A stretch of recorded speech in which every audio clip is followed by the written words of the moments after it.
Sunday.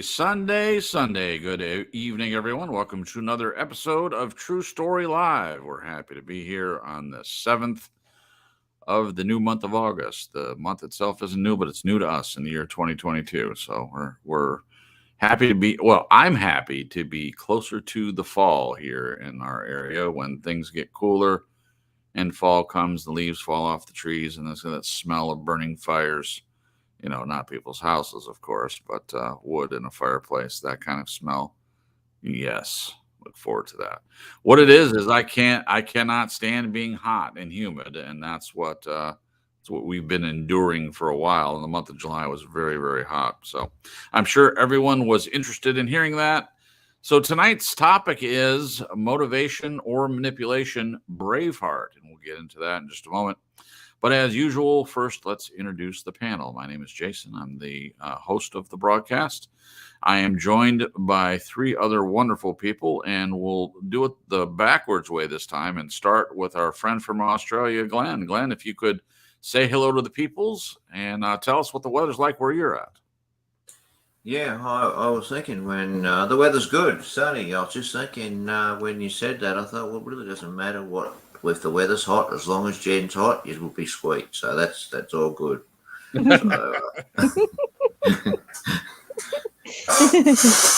Ouch! Let's start with a bang. Let's start with a bang. Did you just call me? Did you call me hot?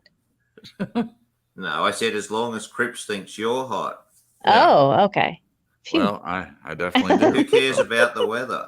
There you go. Yeah. Yeah, who cares? It's actually cold here, so it'd be 40 degrees here. 40 degrees. Fahrenheit terms. Gotcha. Fahrenheit. Nice. Yeah. All right. Well, welcome, Glenn. And this write-up tonight is written by Glenn, and this is from a suggestion from a listener. So we'll be excited to get into that. Jen, say hello to the people, please. And hello. We already know, since we live together, what the weather's like in your neck of the woods as the weatherman from NBC. I can't think of his name, but he used to say, and here's the weather in your neck of the woods. Yeah, the weather's nice here. Yeah. It's actually been a little bit thunder and lightning and rainy, which is always nice. Yeah, it is nice. Half the sky sunny, half the sky raining. It's nice. Yeah. Doing well, doing great. Had a interesting and lovely weekend.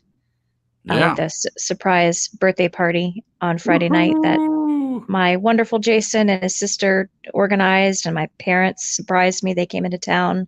Yeah. And it just was awesome. And I ended up getting a really bad headache from just smiling so much. So that's a good thing. Yeah. So it's a good weekend, and I feel great. Oh, good. Thank you. I'm glad that you're here. Thank you. Yeah. Also, last but certainly not least, we have our friend Marisa from the Nez Lover channel. And Marisa, if you could say hello to the peoples, and what's the weather like there in northern Ohio? Hello, everybody. And hi, Peanut. I love you. The weather is cloudy, and it was raining a little while ago, and it's still cloudy, and it was hot and sultry all day, but thankfully we have the AC. So I don't know, we might get more rain. Yeah, it's kind of the lake effect there in Michigan and Ohio. But there are some really good days up north. A lot of people think it's just cloudy all the time, but it's not. At least there's a nice breeze blowing now, so that's good. There you go. Well, we're happy you're here, Marisa, and I'm sure you're just excited to jump into this topic as we all are, I'm sure. All right, Jen, we have a few people in the chat. If you want to take a minute and say hello to them, and then we'll get started. Absolutely. We've got Believe on the Lord Jesus Christ. First one in the chat. Congrats. I wish I had a prize for you. We have Jamie Grace. Hey, she said, hey, peeps. I love it. We have the lovely Nez, our very own Marisa. And then Kelly Andine popped in, and the Nut House, Mr. Mike Peanut Man. Nut House! One of our faves. And then Celine popped in. And of course, Glenzo. Glad you guys are all here. No, I don't know if this is a surprise or anything, but Peanut is doing a special broadcast on his birthday, I believe, and correct me if I'm wrong, but I believe it's August 20th. And I will be a part of that broadcast, which I'm looking forward to. So make sure if you're listening to this, please go over to his channel on the 20th and give a listen. I'm sure it'll be entertaining. And I'll be part of it too. Yes, Marisa will also be a part of it. I wanna be a part of it. Well, I think he's still looking for cast members. So Sign me up, Peanut. Sign me up. yeah. Did that come across too needy, like the nerd sitting in the table and wants to hang with the popular kids? Sign me up, sign me up. I want to be a part of it. If there's room, that would be so much fun. Yeah, well, I'm sure he'll have a part for you, and that would be fun because you and I want to act together. We've done readings together. I mean, separately, but on the same channel, and we've done this True Story Live stuff together. And and you've done the art streams with Nez. By the way, they just did another wonderful art stream on Nez Lover's channel on Saturday night. And it went great. So if you haven't seen that, if you haven't been to Nez Lover's channel, please do take a look. You will not be what's the word? You won't be disappointed. There you go. Couldn't think of the word disappointed. All right, so we're going to dive into it. We've said all of our hellos, and if anyone pops in the chat while we're talking, we'll make sure and welcome them. Also, if you see anyone new in the chat, those regulars, please make them feel welcome. Thank you so much, and we appreciate everyone that's here tonight. If you're listening to the playback, we also appreciate you. If you do listen to the playbacks mostly, I know some people, they can't really join the chat for various reasons, and that's totally okay. But if you do like the content here, just once, just try to join in the chat. I think you might like it. Before we get started, Okie Grower 75 just popped in, and also Bobby Meyer joined as well. Both of them started out. Bobby. Hi, Okie. Both of them started out as Maurice's friends, and now they're our friends. So na. So there you go. Did I forget to say hey to Jamie? No, you said Jamie. It's okay, one cool. of the first. Yeah, one of the first you mentioned. You said Celine, and I think you got everybody. Kelly and Dean. Yeah, you got everybody. Great. All right, guys, we're going to jump into this topic, and it is motivation or manipulation. Braveheart. It starts with a quote: "Fight and you may die. Run and you'll live, at least a while, and dying in your beds. Many years from now, would you be willing to trade all the days from this day to that for one chance, just one chance, to come back here and tell our enemies that they may take our lives, but they'll never take our freedom?" William Wallace, Braveheart, 1995. From our last show, we've had a request from Annie. Hence, tonight's broadcast is part 1 of 2, as extracted from her comments, thoughts, and ideas. Bring your thinking cap. She does not make it easy. Annie wrote, quote, "I wonder if you guys are at a level where you could do a show on elicitation and manipulation, but specifically from the perspective of how each of you participates in, unconsciously or not, doing this to others. Not directing the conversation of having it done to you, but from your own personal awareness of the skills that you yourselves possess and employ in persuading and influencing others." End quote. There you go. Manipulation and elicitation. M and E, from a place of introspection. So let's do it, or at least try. Please check out the video below prior to the show. It's the freedom speech from Braveheart, 1995. Remember the word freedom. It's relevant to what follows, both this and next week. The link is in the description. Last week, we outlined the concept of a trade. William Wallace also identified a go/stay scenario in the context of making a trade. Go, fight for freedom, or stay with incarceration. So do you think William Wallace was manipulating or motivating the Scots, or both? I think Annie would suggest that this speech was manipulation, pure and simple, because Wallace had a personal agenda and investment in defeating the English. To do this, he required others to help him. The best way of doing this was to insert regret, potential benefits for doing what he suggested, and downplaying the very real possibility the Scots were going to be slaughtered. In other words, Wallace's primary motivation was based on himself, his needs, his gain, and his freedom. That is not to say there was not a secondary rationale of genuinely caring for the Scots' heritage and the life that they would lead if they did nothing. Who can say? The suggestion is we are all manipulators. What is your opinion? Are we?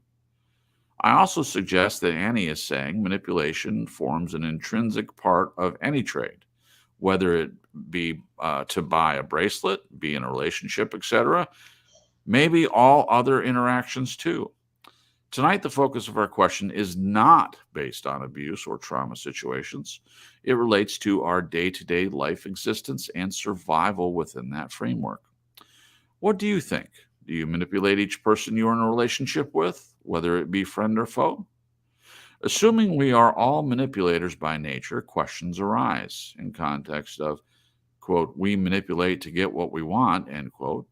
Please give your experience-based responses to these questions. How do you manipulate? Are you overt, covert, or maybe you don't think you manipulate? Is there a set of behaviors, tactics, or actions you use to achieve your ends? Examples. Do honest forms of manipulation exist, such as you mean nothing nefarious, no harm to another person, or no matter the intention, is it all just manipulation with no variance of or degree? If you say yes to the above question, do you believe manipulation is ever used for the good of someone else or the common good ahead of ourselves? Examples. Assuming manipulation is a part of all relationships, but specifically healthy relationships, when then might this become an issue? Is there a line in the sand to cross to the dark side? Do you think we tend to reciprocally manipulate those who we have identified as being manipulative toward us? That's a tongue twister right there. I got through it though.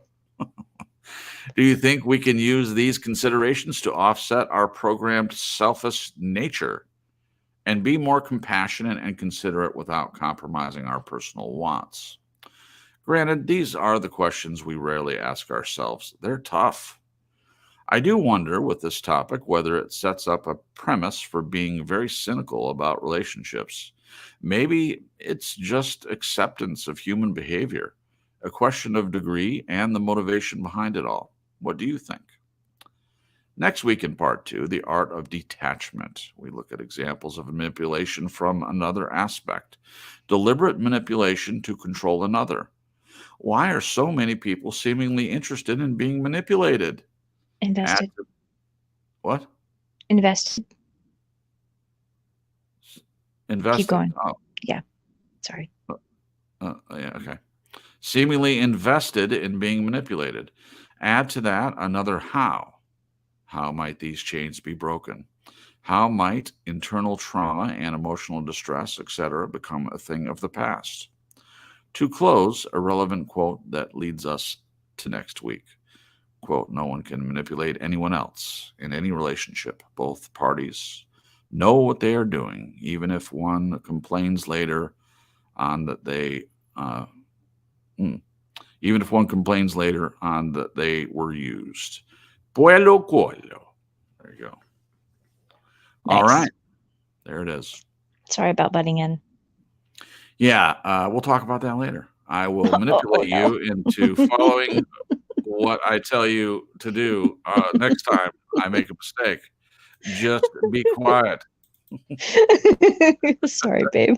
You're fine. No, you're fine. No, I didn't know what you were saying, and yeah. So I said the wrong word. That happens sometimes. That does. And I should just keep my mouth shut. Sorry. I interrupted the flow. Yeah. We'll continue to go on with the flow. Yeah. Yeah. So probably the best thing is wait till I'm done and then say, "Oh, babe, by the way, you messed up on a word," and then you tell me where it was, and then I can read it again. That'd probably be the best. Cool. But that's never happened. So First time for everything. first time for everything.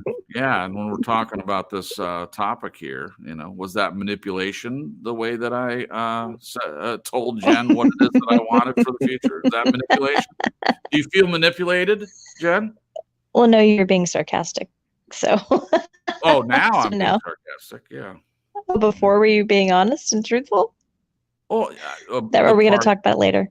Yeah, we're going to talk about it later. I'm in trouble. No, you're not. I just heard you saying, "Shut up, Jen." Is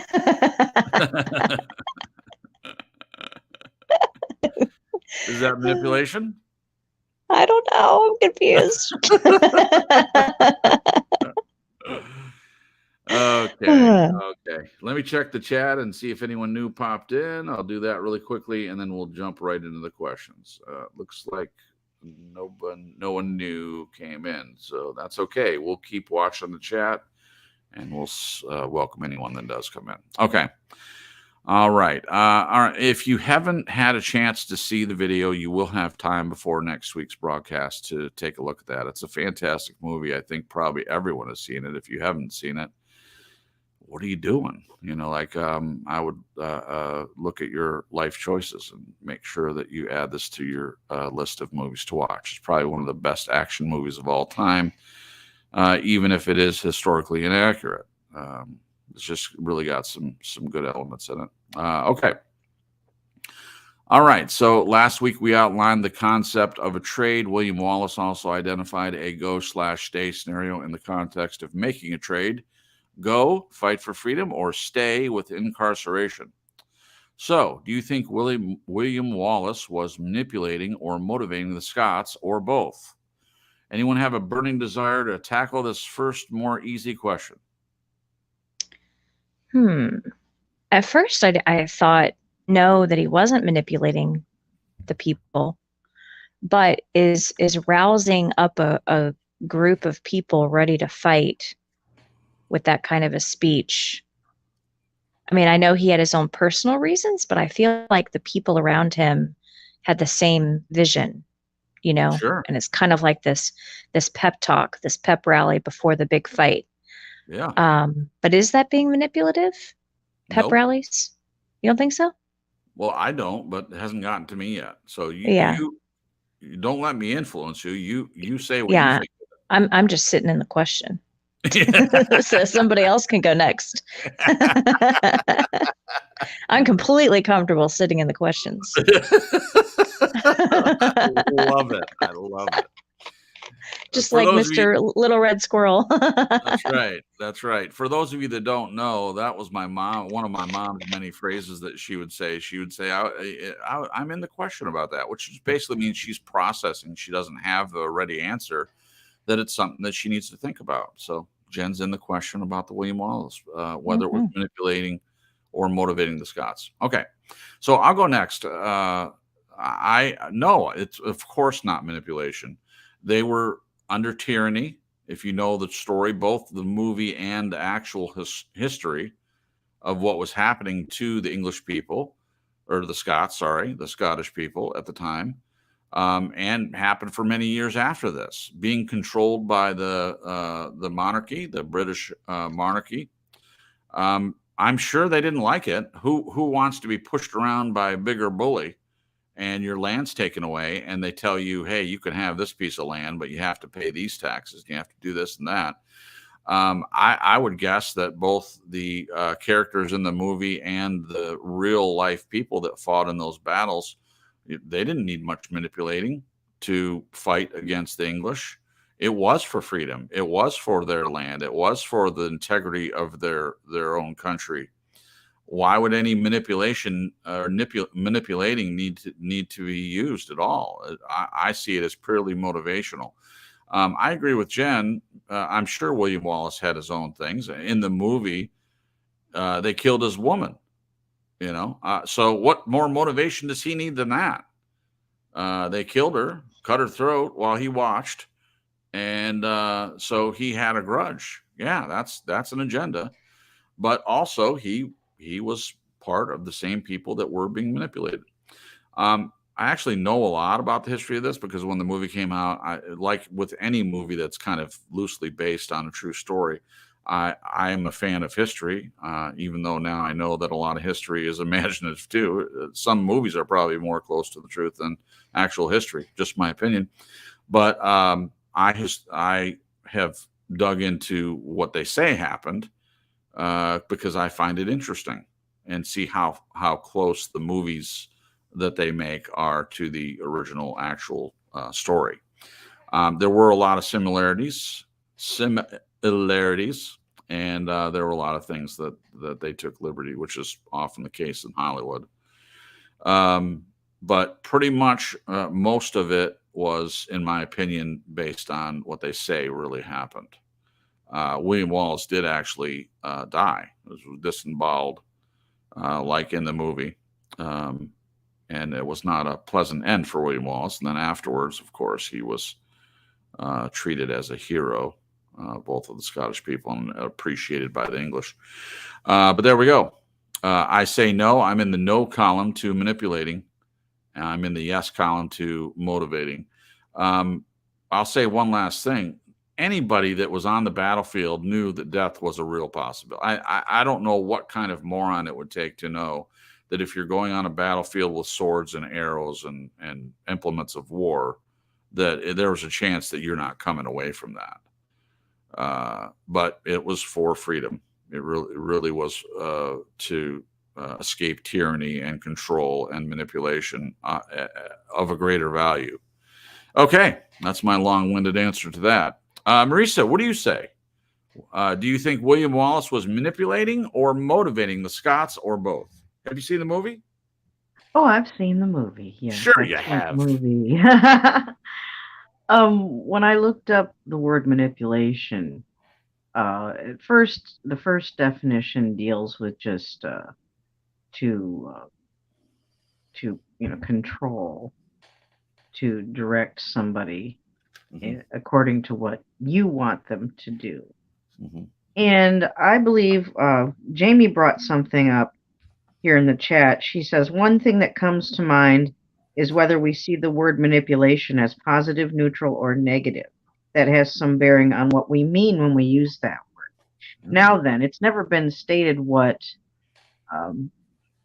a specific type of manipulation we're dealing with. We've just been given the whole word, and we must remember, like Jamie says, that has several angles that can come from. If you're talking about a negative form of manipulation, I don't believe William had anything negative in his motivation, which I call motivational speech, pep talk, trying to buck up the strength and the courage of his countrymen to stand up to tyranny. No, I don't see that as a negative form of manipulation.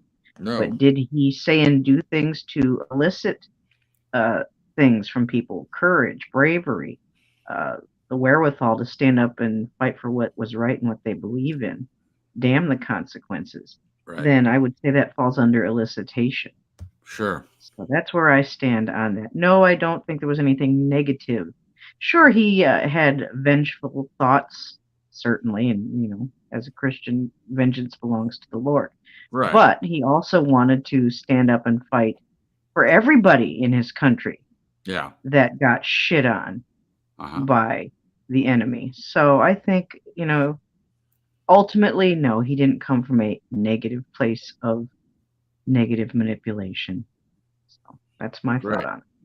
Well, thank you both, Jamie and Marisa, for making a very, very valid point that the word doesn't have a definition. There's no definition in from the asker of the question. So I guess it's open to the reader to decide what kind of manipulation is being referred to. So Marisa, I loved your answer. So thank you.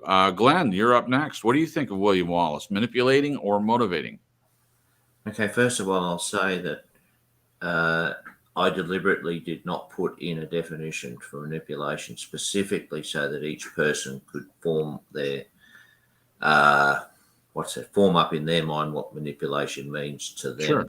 I thought if I define it, it really narrows it down and tries to constrain Yeah, the thought process. So that makes sense. that's deliberate. Thanks, Glenn. Okay.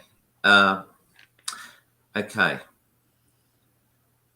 There's a lot of correspondence going on in order to come to this write-up. And in terms of the basic premise suggested by Annie in relation to this example that I chose, I think he was manipulating. I can see the rationale that was used by Annie to say he was manipulating. Now, as to what degree, as to who can say, but I do see that he in order to achieve what he wanted to achieve, he couldn't do it by himself, because if you notice in the speech when I watched it, the Scots were saying we're going to run. If we run, we live. So Wallace had to work out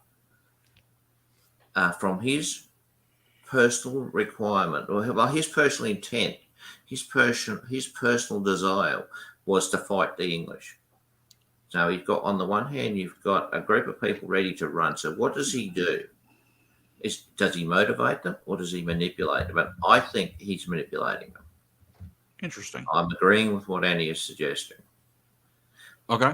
But how can I say? I don't know. But it just, in terms of the parameters and human behaviour, I can see that he is manipulating them. I'm not saying he wasn't motivating them at the same time. I think my best response was he was doing both.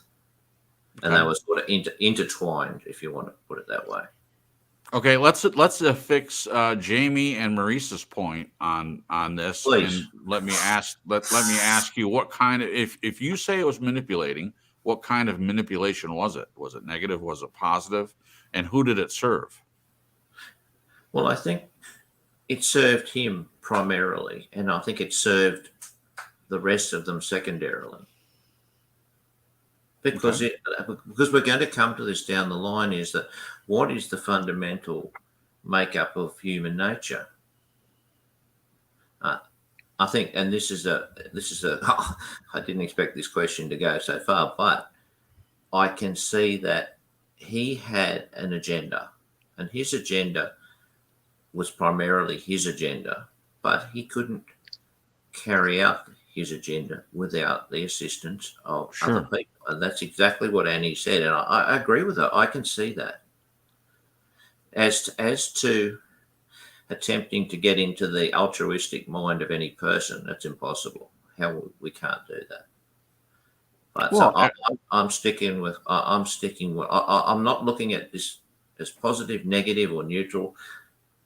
I'm just looking at purely from the concept of, do I see manipulation here, no matter what it is, and I do see it. Okay. All right. Well, thanks, Glenn. Appreciate that. Okay.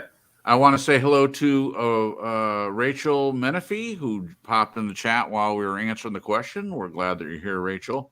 And I'm going to read our buddy, The Nut House, says, anytime you try to convince anyone of anything, it could be called manipulation. What do you guys think of that? Is that true? I think so.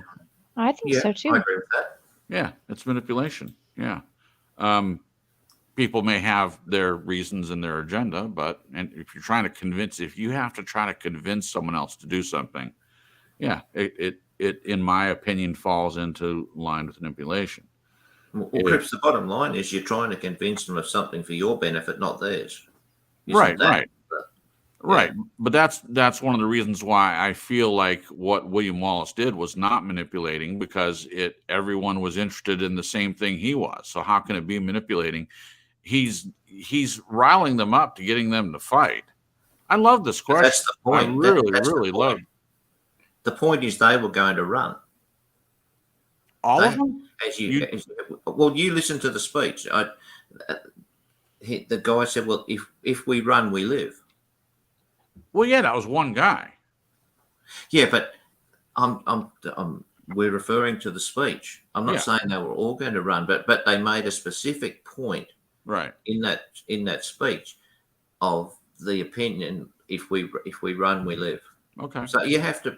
It'd be pretty difficult, I think, just to be purely motivational to get someone to go and get your head chopped off. Yeah, I mean, I think it's more than that. I think he has. I think every person has an agenda, whether it be, as you said, negative, positive, altruistic, or manipulative, or like divisive. Well, I mean, etc., etc. I just can't see how there's not some manipulation embodied in this situation. well, I don't want to jump ahead because there are some really good questions that will address that more in relationships. But yeah, this is a fascinating. The first question, you say it went a little farther than you thought it would go. That's interesting. It's a great one. Okay.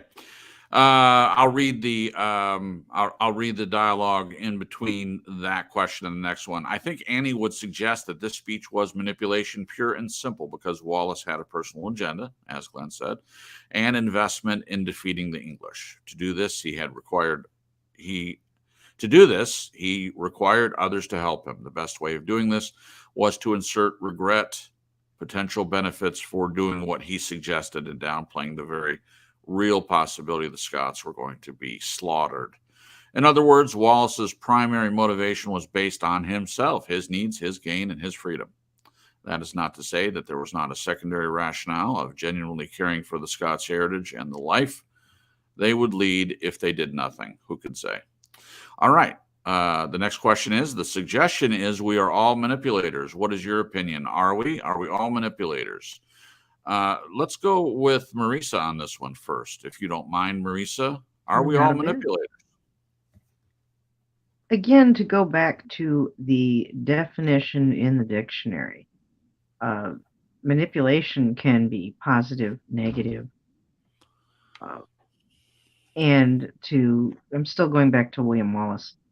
I don't think it's fair to use the word manipulation if it's solely encompassing only the negative aspects that can be part of manipulation. I don't think that's fair at all. He wasn't a son of a bitch. He was trying to stand up for what he believed to be right for himself and for his country. To say that it's solely based out of his own needs and his own desires and agenda, I don't think that's totally correct. He may have had his own desires and initiatives, but I don't believe he was completely sold out to himself and himself alone. I don't think he was a narcissist. I don't think he did all of that just for him. I don't believe that. So, right. Are we all manipulators? Can we say, are we all capable of persuading somebody else to do something we wish them to do? And yes, I do believe to some degree, to some extent, whether it's in negative or a positive light, we all have that ability. Certainly, some of us are a lot better at it than others. Absolutely. Some people do it with a negative motive. Some people do that with a positive motive. Yeah. So again, with that in mind, that just saying manipulation is not encompassing whether it's strictly good or strictly bad, and just sticking to the fact that you can persuade somebody to do something and leave it there, then yes, we all can do that. Okay. Thank you. Thank you, Marisa. Believe said in the chat, I have a tough time calling that manipulation because manipulation is gaming someone out of something or to do something self-interest. Wallace was a guide, a shepherd to wake up the dull thinking. Thank you, Believe. We appreciate your opinion. I tend to agree with you and Marisa more than Annie and Glenn, but that's just my opinion. And that's what this show is about. It's our opinions on all this stuff, and we can have different ones. And as I've said in the past, we can have different opinions and all still get along, which is hopefully an example to others. Jen, what do you think? Are we all manipulators? What's your opinion? Are we? Are we manipulators? Well, I kind of after Marisa said about the definition, I did look it up. And it says here to control or play upon by artful, unfair, or insidious means, especially to one's own advantage. And then the other one says to change by artful or unfair means so as to serve one's purpose. Mm-hmm. I do think we are all capable of being manipulative. Mm-hmm. But I don't, I feel like for me and the exposure I've had in my life, the word manipulation has a negative connotation. Sure. And so when I think about, what was the word you guys used before? Not intention, but shoot. Dagnabbit. I forgot the word that you guys were using. It wasn't manipulation, it was something else. Crap, I can't remember. Was it in the question? Motivating. No, it wasn't motivating, it was something else. I might have to swing back around to it. Okay. But I do think we all have the the ability to be manipulative. Sure. But when we're trying to, get someone to see something for their own benefit, or trying to, I'll do it with that last one. I don't know if I would call that manipulation. Right. I would call it something else. Yeah. And darn it, I can't remember that fart knocking word. So I'll have to swing back around. Bobby says persuasion. Is that the word you're looking for? Persuade. No, it wasn't the one. That's a good one, but it wasn't the one I was looking for. Thank you, Bobby, for trying to jog my memory. Okay. So yeah, I do think we can be manipulative, all of us, but I think some people find glee in it. Right. Especially by artful or, insidious ways. And some people don't really work that way. It's like for me, when I worked in my antique store for years, my ex was a really good salesman, and he would get really angry with me that I wasn't more a salesman type of person.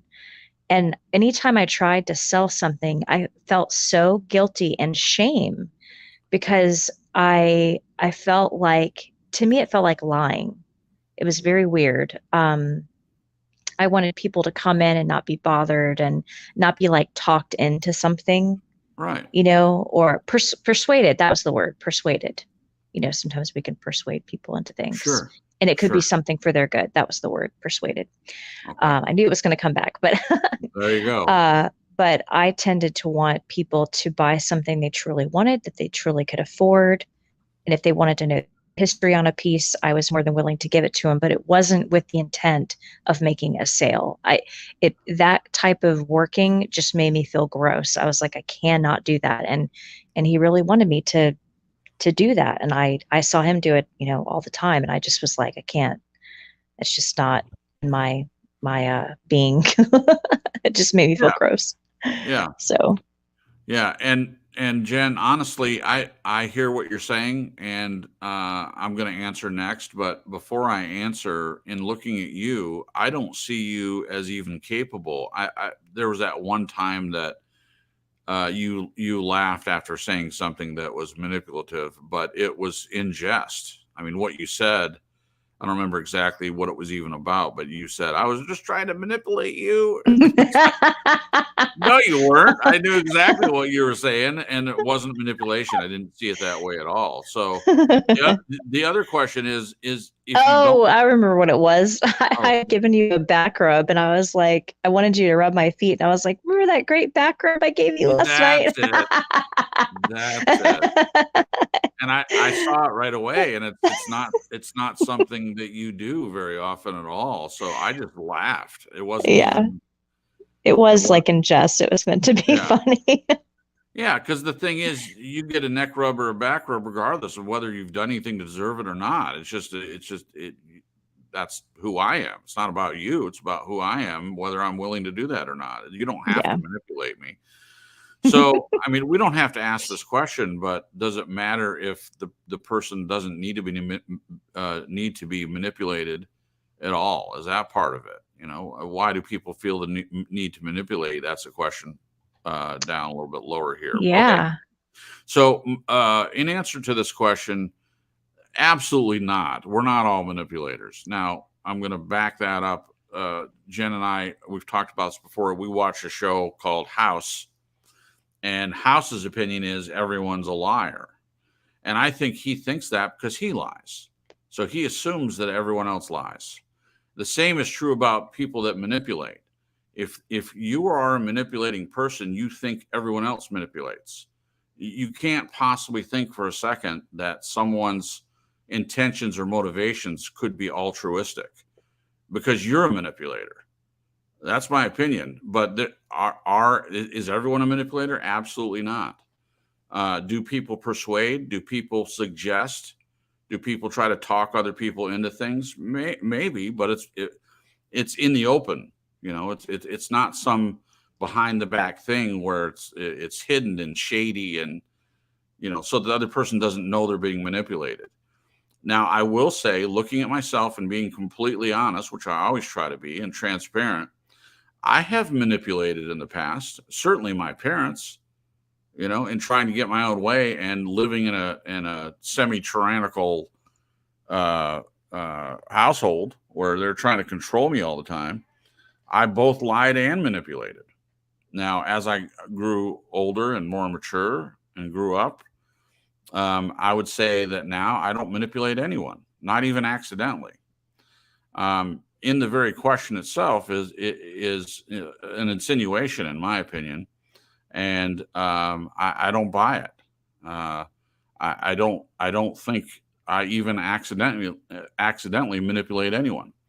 And I'll give another example. I started a new channel, so there are people that would look at, okay, if he posts on Facebook that, hey, come see my channel and subscribe and like and all that, is that manipulation because you're asking people to join your channel? I mean, where does it end?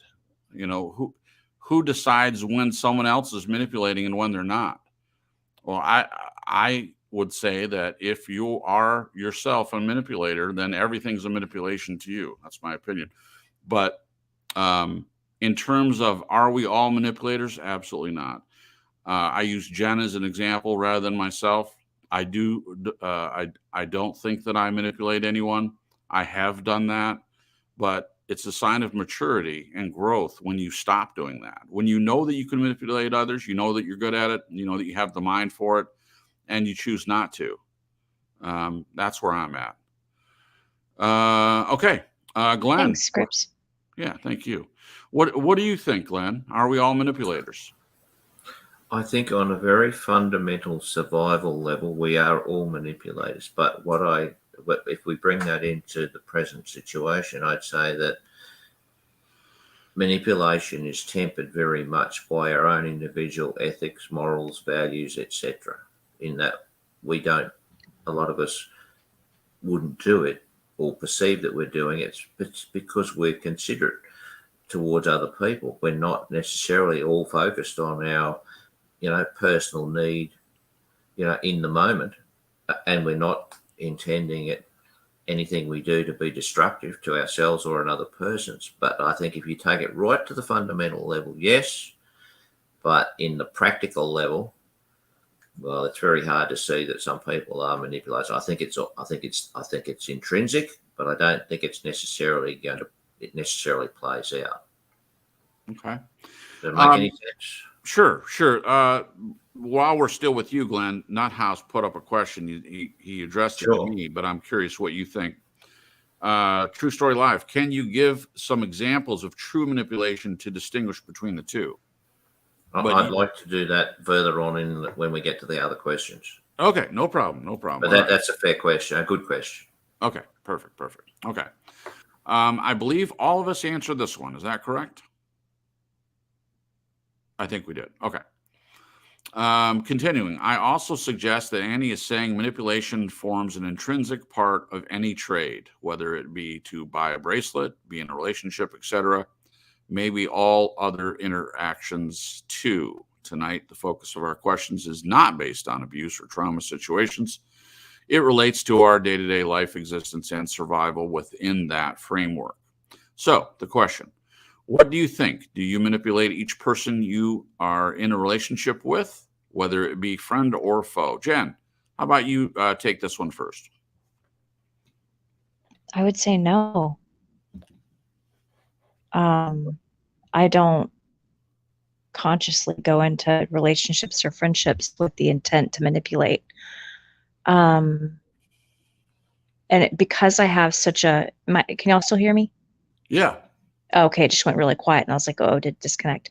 No, Because because being manipulative for me gives me such an icky feeling because it feels at a core level just disingenuous. right. It feels like lying to me, and it makes me very, very uncomfortable. Yeah. Yeah, so I would say no. That's my answer. Short and sweet. Okay. Okay. Thank you, Jen. Marisa, do you manipulate each person you're in a relationship with, whether it be friend or foe? What do you say?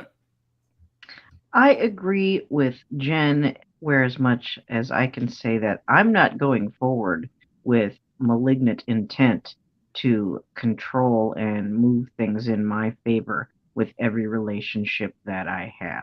Right. That being said, I go back to manipulation can be either something positive or negative. Can I persuade certain people to do certain things? Whether or not it suits something that I need or want, certainly I can. But Sure. I can also do that with a good intention. I can persuade someone to stop smoking or stop drinking or good positive things to better their health. I can persuade them to come to a chat room or a party or something positive. I can Right. persuade them to come to my live stream.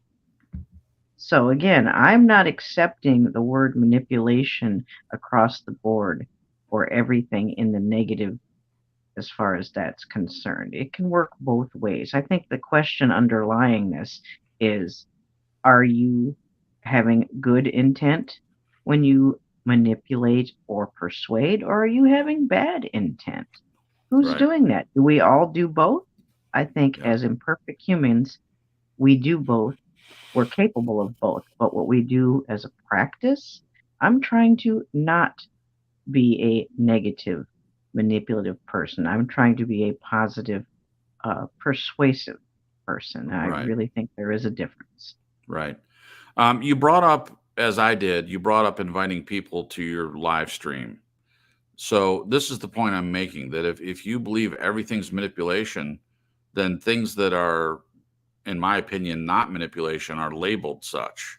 So you don't think that inviting people to your live stream is manipulating someone? I mean, you do promos. Are your promos manipulating someone? It can be seen as a positive form of Right. manipulation. Yes. Right. Okay. But Yeah. And the manipulation isn't exclusively for a malignant reason of my own. I want people to come for good reasons. I don't care about the numbers. I don't care about any of that. I want people to have a safe place to be where they can have fun with art right along with me or watch me do it and Jen or whoever guests I have on. I have a right. good intent. I can walk away saying I have a good intent when I invite people to come to my live stream. So Right. if you want to I call that positive manipulation, then yes, you can say that. Well, this is me agrees that you've given a great example of positive manipulation. So they would, I'm assuming they would think that we all manipulate, and it is manipulation, but it's positive manipulation. Well, I'm assuming that they're agreeing with what we're talking about now, like inviting someone to your channel, doing a promo, posting it on Facebook, etc. It is manipulation, but it's positive manipulation according to them. So take that where you will. Okay, thank you, Marisa. I appreciate your answer. I'll go last on this one. Glenn, what do you think? Do you manipulate each person you are in a relationship with, whether it be friend or foe? Yeah, some of these things, some of these questions are really tough. I can tell you, Annie got me thinking. That's for sure. For brain space.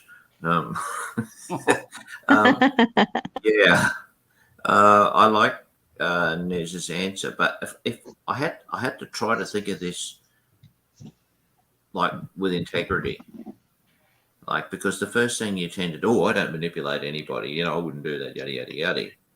But the more I thought about it, and I thought, okay, Glenn, think about it right through. Have you done this, and have you done it in what Nez would say would be a positive form, and have you done it in a negative form, specifically to attempt to manipulate someone in order to achieve your own ends? And I came up with I've done both.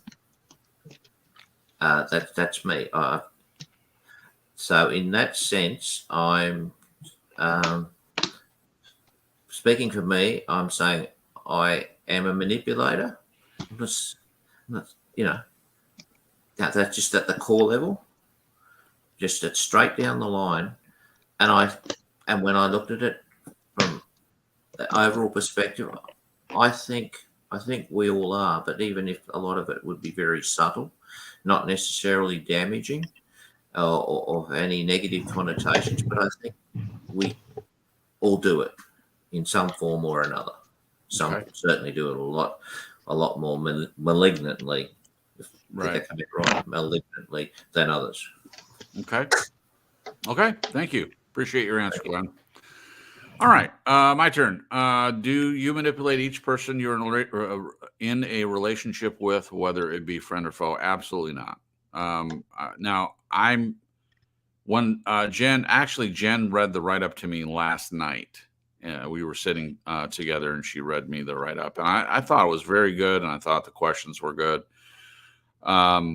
They do make you think, and I'm a fair person. Whether I disagree with the original question or not is beside the point. So I'm setting that aside to be as honest as I can in answering every question. So I did think of an example in which I am a manipulator. Why is that word so hard to say in a sentence? A manipulator. So this is the example. Customer service in the world is horrible. It's just really bad. They got the recordings that you call into that don't understand what you're saying. And by the end of it, I'm yelling operator several times just to get to a live person. And if you get a live person, a lot of times they don't speak English as their primary language, and you can't understand them. It's just bad. But unfortunately, the kind of world that we live in, oftentimes we have to call customer service. And I'm certainly don't have the freedom of William Wallace to avoid such ridiculous situations where I have to deal with these people. And I'm calling for a reason, usually to get something fixed or get something done. And if they are balking or they say, well, you can't do that, I manipulate in trying to get them to give me what I want. Now, the form of manipulation I use isn't yelling at them and calling them morons and idiots, though I honestly, sometimes that's what I want to do. And that's another issue other than manipulation. It's that at the core, I'm already irritated before I call. I mean, the reason I'm having to call is because something was screwed up. They didn't do something right. I'll give you an example. From this week. So we've been having car troubles, both Jen's vehicle and mine. We have mine working fine now, and we spent a lot of money to get both vehicles fixed. And we thought in Jen's vehicle it might be the starter, but the person we took it to thought it was the battery. We'd already replaced the alternator, blah, blah, blah. So all that happened. And the vehicle worked fine for a while, but it was still doing some concerning things where it almost didn't start and then it started up. So in the back of our minds, we thought this whole time that it was the starter could go bad. So it wasn't a total out of the dark surprise that it stopped working. But the other day it stopped working, and it was in front of her employer's home where she works, and she didn't want it there, which I completely understand. 2 years ago, I set up her vehicle on my insurance. And when I did, I talked to a live person and I said, I want the same insurance that I have, and I want to add roadside assistance. No problem, Mr. Cripps. We'll get that taken care of for you. And I was on my merry way. So over the past 2 years, I did not need to use roadside assistance in any way. So I call roadside assistance and I get a live operator who barely speaks English. And the long and short of it is they tell me that I have to pay out of pocket, that I do not have roadside assistance on that vehicle. So I get off the phone with them and I call my insurance company and talk to a live person who did speak English. And I explain the situation. And they look at the records and they say, yeah, that vehicle doesn't have roadside assistance. To which I say, 2 years ago, I talked to a live person. I said, I want the same insurance that I have on my vehicle, and I want to add roadside assistance. And I was told that it was added. I was good to go. And she said that we can't go back 2 years to listen to the call and prove that you got it. So there's nothing we could do. She did lower our insurance rates for us and added the roadside assistance, but we have to wait 5 days plus 1 in order to use it. So just as a side story, I ended up calling my dad and having him attach a tow rope to the vehicle, and Jen drove the lead vehicle and I drove her vehicle, and we got it back to the apartment safe and sound. But in talking to both people that I'm using in this story, you could call it manipulation by me saying, I mean, they were facts. The things that I was saying were facts. When I say something like, look, I talked to a live person, I set this up, and now you're telling me there's nothing you can do. I mean, I've been with this insurance company for a long time. There are other insurance companies out there. What prevents me from going to someone else? This is horrible treatment. This isn't customer service. I need help. My wife's car's broken down. I asked for roadside assistance. You can't pull up the call. So where's the benefit of the doubt? Where's the credit for a tow? Where's the quote good customer service, unquote? It just doesn't exist in most cases.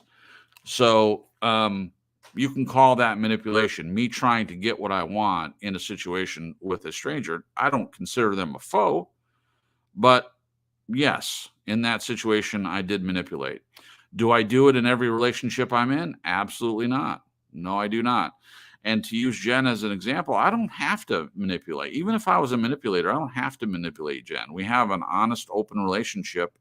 I can honestly say that I have never tried to manipulate her, not even a little bit. I don't want to manipulate her.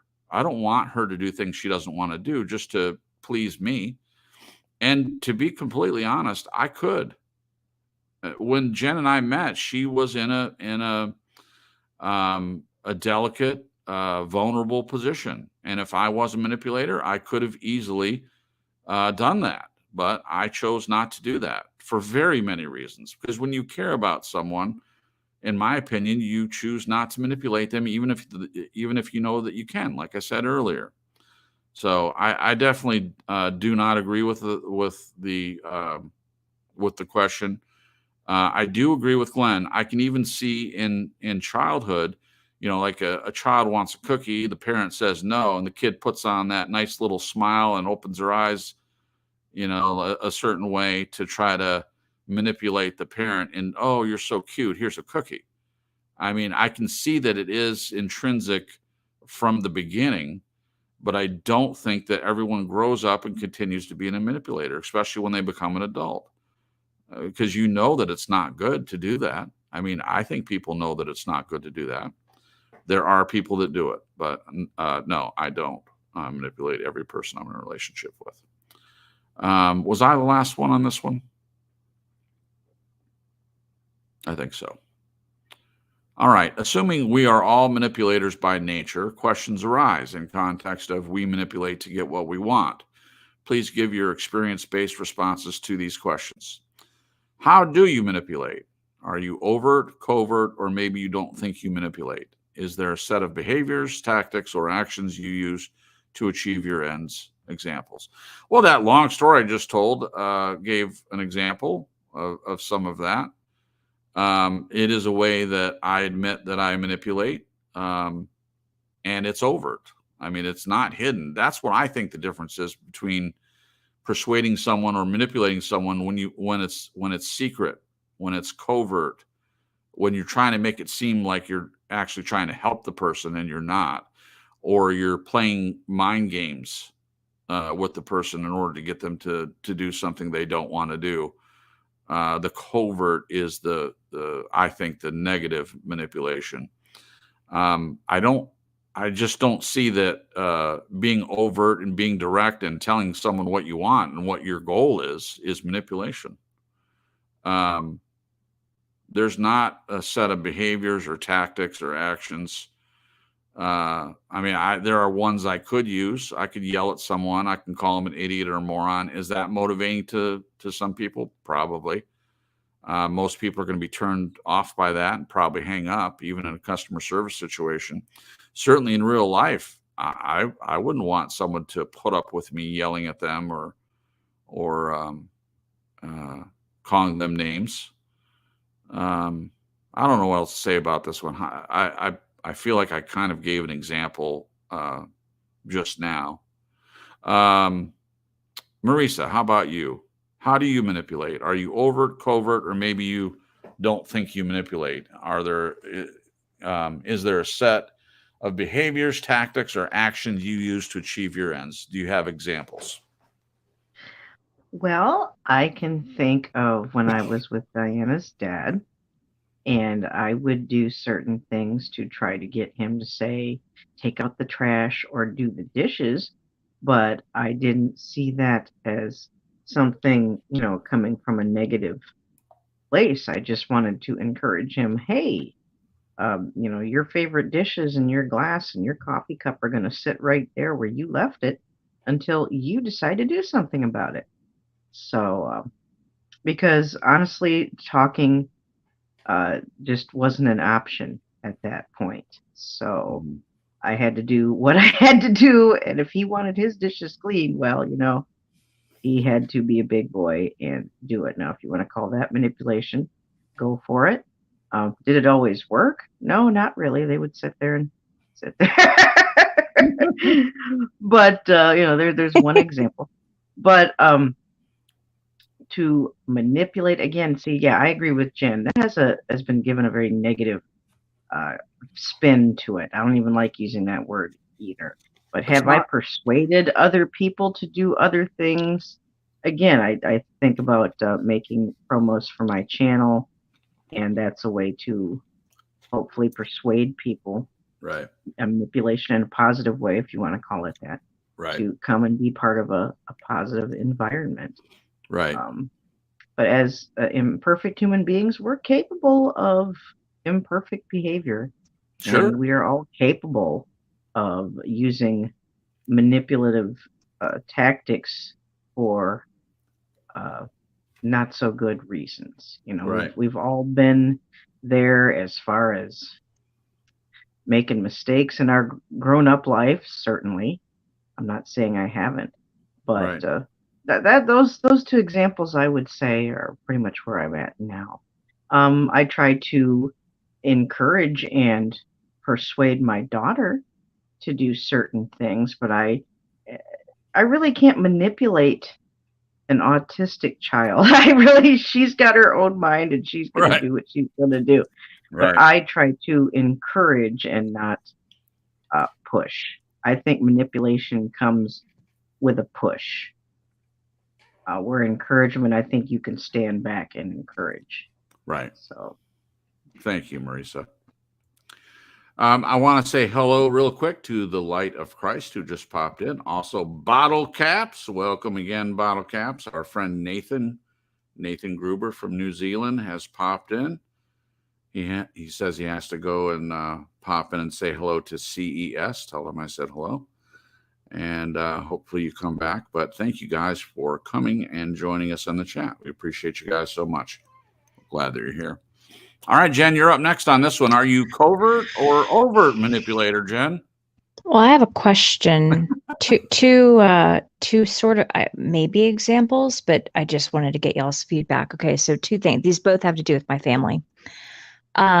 So in my family, there was a lack of encouragement and pride in who I was as a kid and growing up, and I'm out of this now, but for my whole life up till recently, I've been wanting like my parents' approval and what's the word I'm looking for?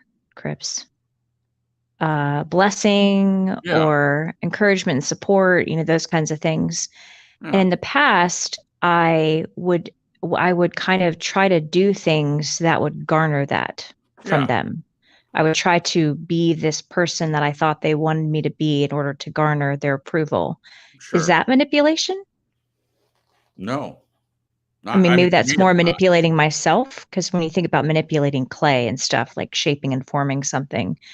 And then the other thing I was going to bring up is within this dynamic with my family and knowing, I guess, I'm kind of the black sheep in their eyes. I'm not where they, I guess, would wish me to be or want me to be in life currently. Thank God. And so for an example, like when anytime my family has called and we'll be on the phone talking, I kind of have a track record of keeping the focus on them and asking them questions about them because I don't want the spotlight on me. Because I'm afraid of what questions will be asked, because sometimes that's not led to a good place, and it's brought about shame and guilt in me, and so is that manipulation? Anyone else want to answer? I'm obviously biased. I think the first one, Jen, is that I think it's dead set manipulation. I think you're manipulating yourself to get what you want. Your objective is validation. You manipulate yourself to do what you have to do to try to get it. Okay. I How is appreciate not that, Glenn. I've just never looked at it as that, because I guess I have always, when I hear the word manipulation, it's always had a negative connotation. And I haven't seen wanting to have the approval of my parents and my family as something negative. So I've just never looked at it in the light of manipulation. So that's why I asked. Yeah. I mean, I don't either, but I mean, Glenn certainly is entitled to his opinion, but of course, I also agree with what he says that, perhaps it's you manipulating yourself.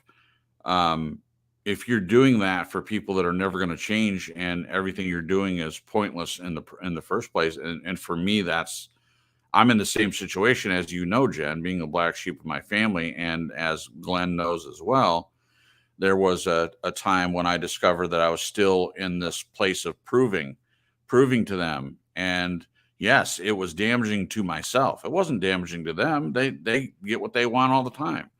I would be more likely to say that their perception of distrust and keeping me in this role as a black sheep when that's not who I am, that's manipulation.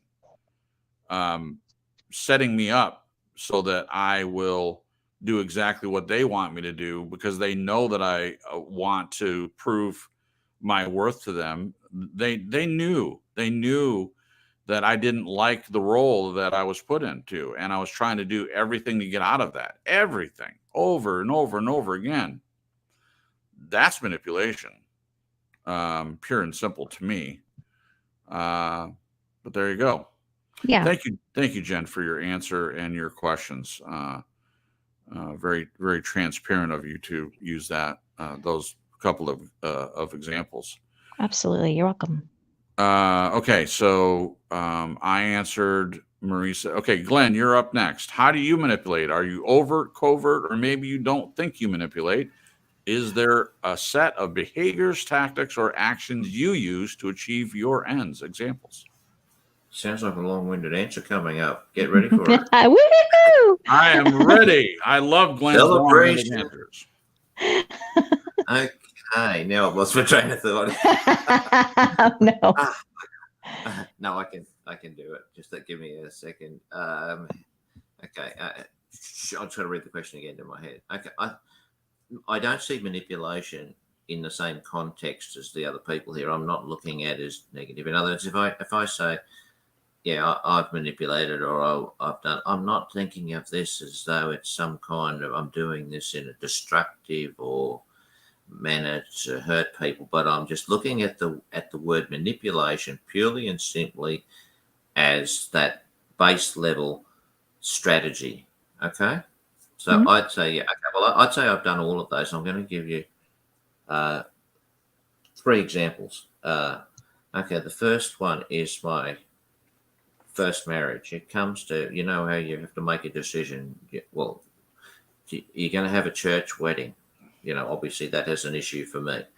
Are you going to have a big reception? That was also so. Okay, this is how I manipulated the situation. I didn't want either a church wedding or I didn't want a big reception. I didn't want either of those. So what did I work out? I worked out? What did I want? What did I least want? I least wanted a big reception. You know, a huge amount of money and all that stuff that goes with that. Yada yada yada. Because I'm more private. So I thought, okay, I'll manipulate this situation by making a trade. By manipulating, in inverted commas, my ex-wife to getting towards making the choice, get her to make the choice that she wants a church wedding, and hence that means that I get my choice. It's not to have a reception. So I did it. I straight up did it. I put my hand up. That is pure and simple manipulation. To not, so I didn't. So I got what, to my mind, was the lesser of two evils. Right. Okay, so that's the Okay. first example. Okay. You see it. The second example is a more positive way. Now, the other week, we've been having an awful lot of rain. That it's very dangerous outside. There's clay and mud and stuff everywhere. Sandra wants to go to a meeting. It's pissing down rain, and I'm thinking, okay, I've got 2 choices here. One, I say to Sandra, there's absolutely no way am I taking you down there that it's because it's too dangerous. Not a chance, which is true. I wasn't going to let her go. Or I use covert logic to try to, as you would put it, persuade her or manipulate into seeing it for herself. Okay? So I come up with all the logical reasons why she shouldn't do it for her to consider. And what does she say? I want to go to the meeting. So that didn't work. The manipulation didn't work. So I said, I'm not taking you. That's it. End of story. Like, duh. So you decide. That is like manipulation failure. So okay, that's the second one. Now, and this is one I want to apply, which I think could happen to any person. And I didn't think about this until I was reading Annie's notes. There's a possibility that even the way that I speak or anybody else speaks could be interpreted as manipulation. Just the way we communicate, even though there is absolutely no intention to do so. So I think that sort of like the door's open for us to perceive any other person in any way that we wish to do so. And sometimes we get it wrong. I could think, Cripps, you're trying to manipulate me to become a Christian. Okay, that's a hypothetical example. You wouldn't do it, I know, but it has been done to me by others. Well, that's manipulation. I've seen all the tactics for that. Yeah. Or I could say, well, then the other person might say, Glenn, you make your own choice. Well, that is, to my mind, that isn't that manipulation in another form. Only that's using your brain. Uh-huh. You say, I'll let you make your own choice. Yeah, that's a smart. I don't know whether you'd call it manipulation or not. I really don't. But I can see how I could call it subtle manipulation, because you know full well if you try to put on the hard sell, it's not going to happen. So you've got a better chance if you use the other way. So there's a myriad of things here that we could call persuasion, manipulation. So right now I'm saying, yeah, I've used all the tactics, all overt, covert, whatever. Okay. There you go. That's my Okay. Thanks. Well, Glenn, I just have so a, you I have a know, question for Glenn. oh, Please. Was all of your these things that you're labeling the kind of manipulations, have they ever been ill intent? Or always Never. like, Never. okay. I would never have done something to purposefully or intently set out to hurt anyone. Now, that's not saying that by what I may have done did not hurt them, but it was not. Yeah. This is a different one. That was not the intention. Yeah. But like I said, collateral damage. yeah, Yeah. It's tough. It's tough. It happens. yeah, It does, but you don't want it. You don't want any. Would never want any person to be hurt. Why would I set out to want to hurt someone? I certainly wouldn't want them to do it to me. right. But sometimes that sort of need to get what you want. Sometimes logic and rationale and all of those sort of things can go out the window because you're so focused on what you want, you lose sight of what might be happening around you. That's a good point. Right. Yeah. Thanks. Thank you, Glenn. Thank you, Glenn. Thank Well, you. Glenn, just so you know, I am trying to manipulate you to accepting Christ into your heart and being a Bible-believing, Bible-thumping Christian. It's just the long manipulation. It's the long con. It's like the cows in the long paddock, if you know what that is. Exactly. Yeah. Right up to till you're, if you die before me, right up until the time you're on your deathbed, I will be there trying to manipulate you into living an eternal life and not being returned to the collective recycling bin of energy and whatever,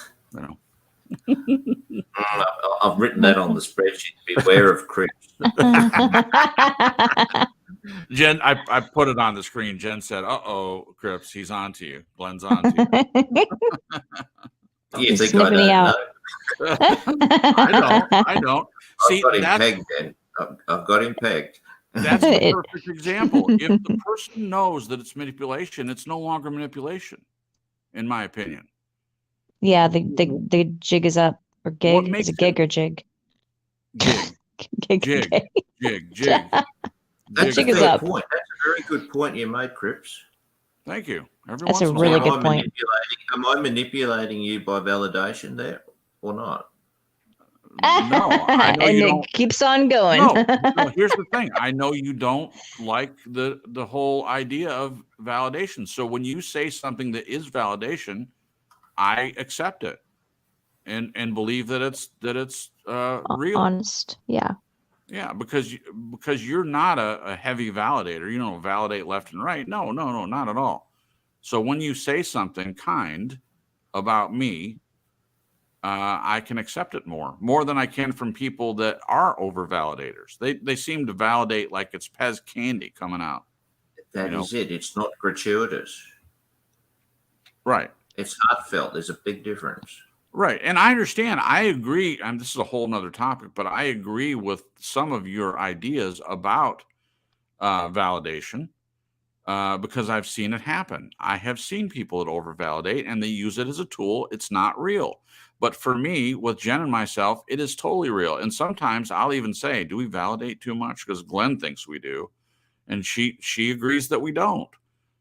Because we know each other. And we know that when we say something, it's real. But if you're with a person that just validates, you don't know them, they don't know you. I mean, it sticks out like a sore thumb to anyone that understands what validation is. So the same point to me relates to if someone knows that you're doing it, it's not manipulation. To me, it's the covert manipulation that's nefarious or negative. When it's hidden, when it's behind closed doors, when it's behind the shadows, and the person doesn't know you're doing it. They may make it seem like it's in your best interest to do what they want you to do, but in the end, it's for their own agenda. It's not to help you. If you're trying to help someone, it's not manipulation. I mean, use whatever word you want. It's persuasion. Persuasion's a good word. manipulation itself, and I agree with what Jen and I think Marisa also agreed, that manipulation, the word itself, has a negative connotation. I did think of the word manipulation, like manipulate your digits, using your fingers, or can you manipulate your arm? It means movement, like move your fingers and stuff. So we're not talking about that. But the word manipulation, at least in today's present day vernacular, to me, always has a negative connotation. So if the intention behind it isn't nefarious, it isn't covert, then I would say that it's not manipulation. For me, manipulation is hidden. It's not overt. Because if you're being overt, you're being direct. Yeah. You're saying to the person what you want them to do. It's not manipulation. You're telling them exactly what you want them to do. I never have to do this, but if I say, "Hey Jen, how about putting my laundry in the wash?" That's not manipulation. It's me being direct and asking for what I want. Now, if I would say, "Oh, my clothes are dirty. Oh my gosh, what am I going to wear tomorrow?" That's manipulation, because I'm saying something to make it be her idea, because she cares for me, to throw all my laundry into the wash. That's manipulation. Anyway. Good point. All right.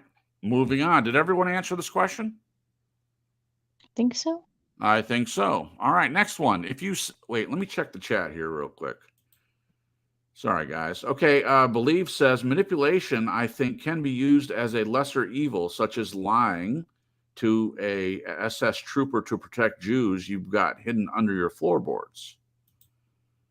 Good point. Yeah. So in World War II, when people were hiding Jews and the SS came by, it's positive manipulation to lie. It's two things, manipulation and lying, to protect human life. So is that a good manipulation? Is that an honest form of manipulation? Anyone have an answer to that? That's a good point, Believe. Maybe not honest, but good. Mm-hmm. Because it's lying. Okay. Anyone else? You could look at this the other way. Not that I am looking at it, but you could say, well, that is manipulation because if the Jews are discovered, that person's going to get shot. Right. So you're doing it to survive. You're doing it for your own survival. Right. Well, let's go back to Braveheart. They were doing it for their own survival. William Wallace wanted his people to live, even though many would die. He wanted them to have freedom from the English. But he also wanted to have freedom. Oh, of course. So it's like a singular and collective.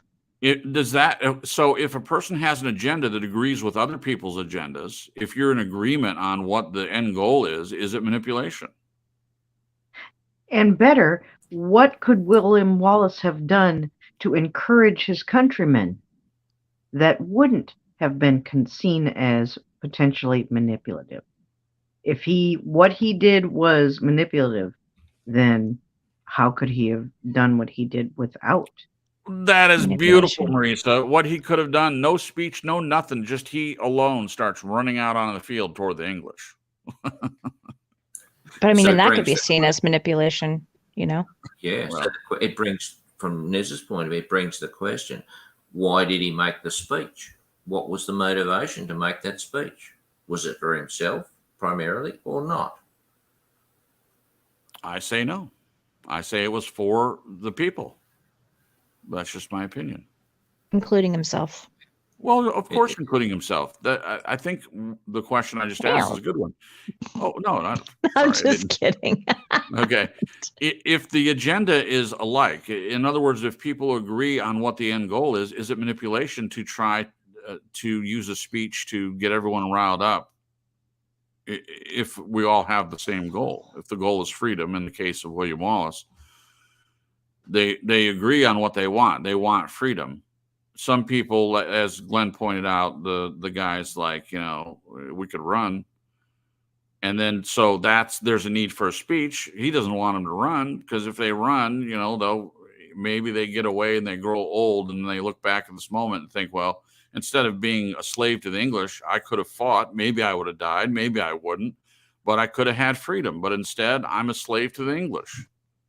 I'm alive, but I'm a slave. So there's some great questions. Yeah, really great. And I appreciate everyone's answers in the chat. Believe, thank you for your comment. Let me just check and make sure there weren't any other comments related to the topic. I don't see any. Okay. Yeah, that was a good one, Believe. Thank you. All right. Next question.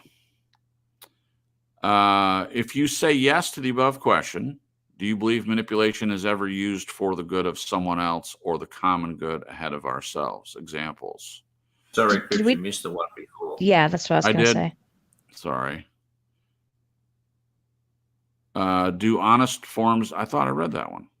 Do honest forms of manipulation exist, such as you mean nothing nefarious, no harm to another person, or... Oh, okay. Do honest forms of manipulation exist, such as you mean nothing nefarious, no harm to another person, or no matter the intention? Is it all just manipulation with no variance or degree? I'll go first because everyone knows what I'm going to say already. I've made it pretty clear where my stance is.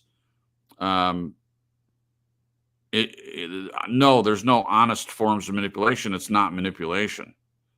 To me, manipulation is always nefarious because the person doesn't know they're being manipulated.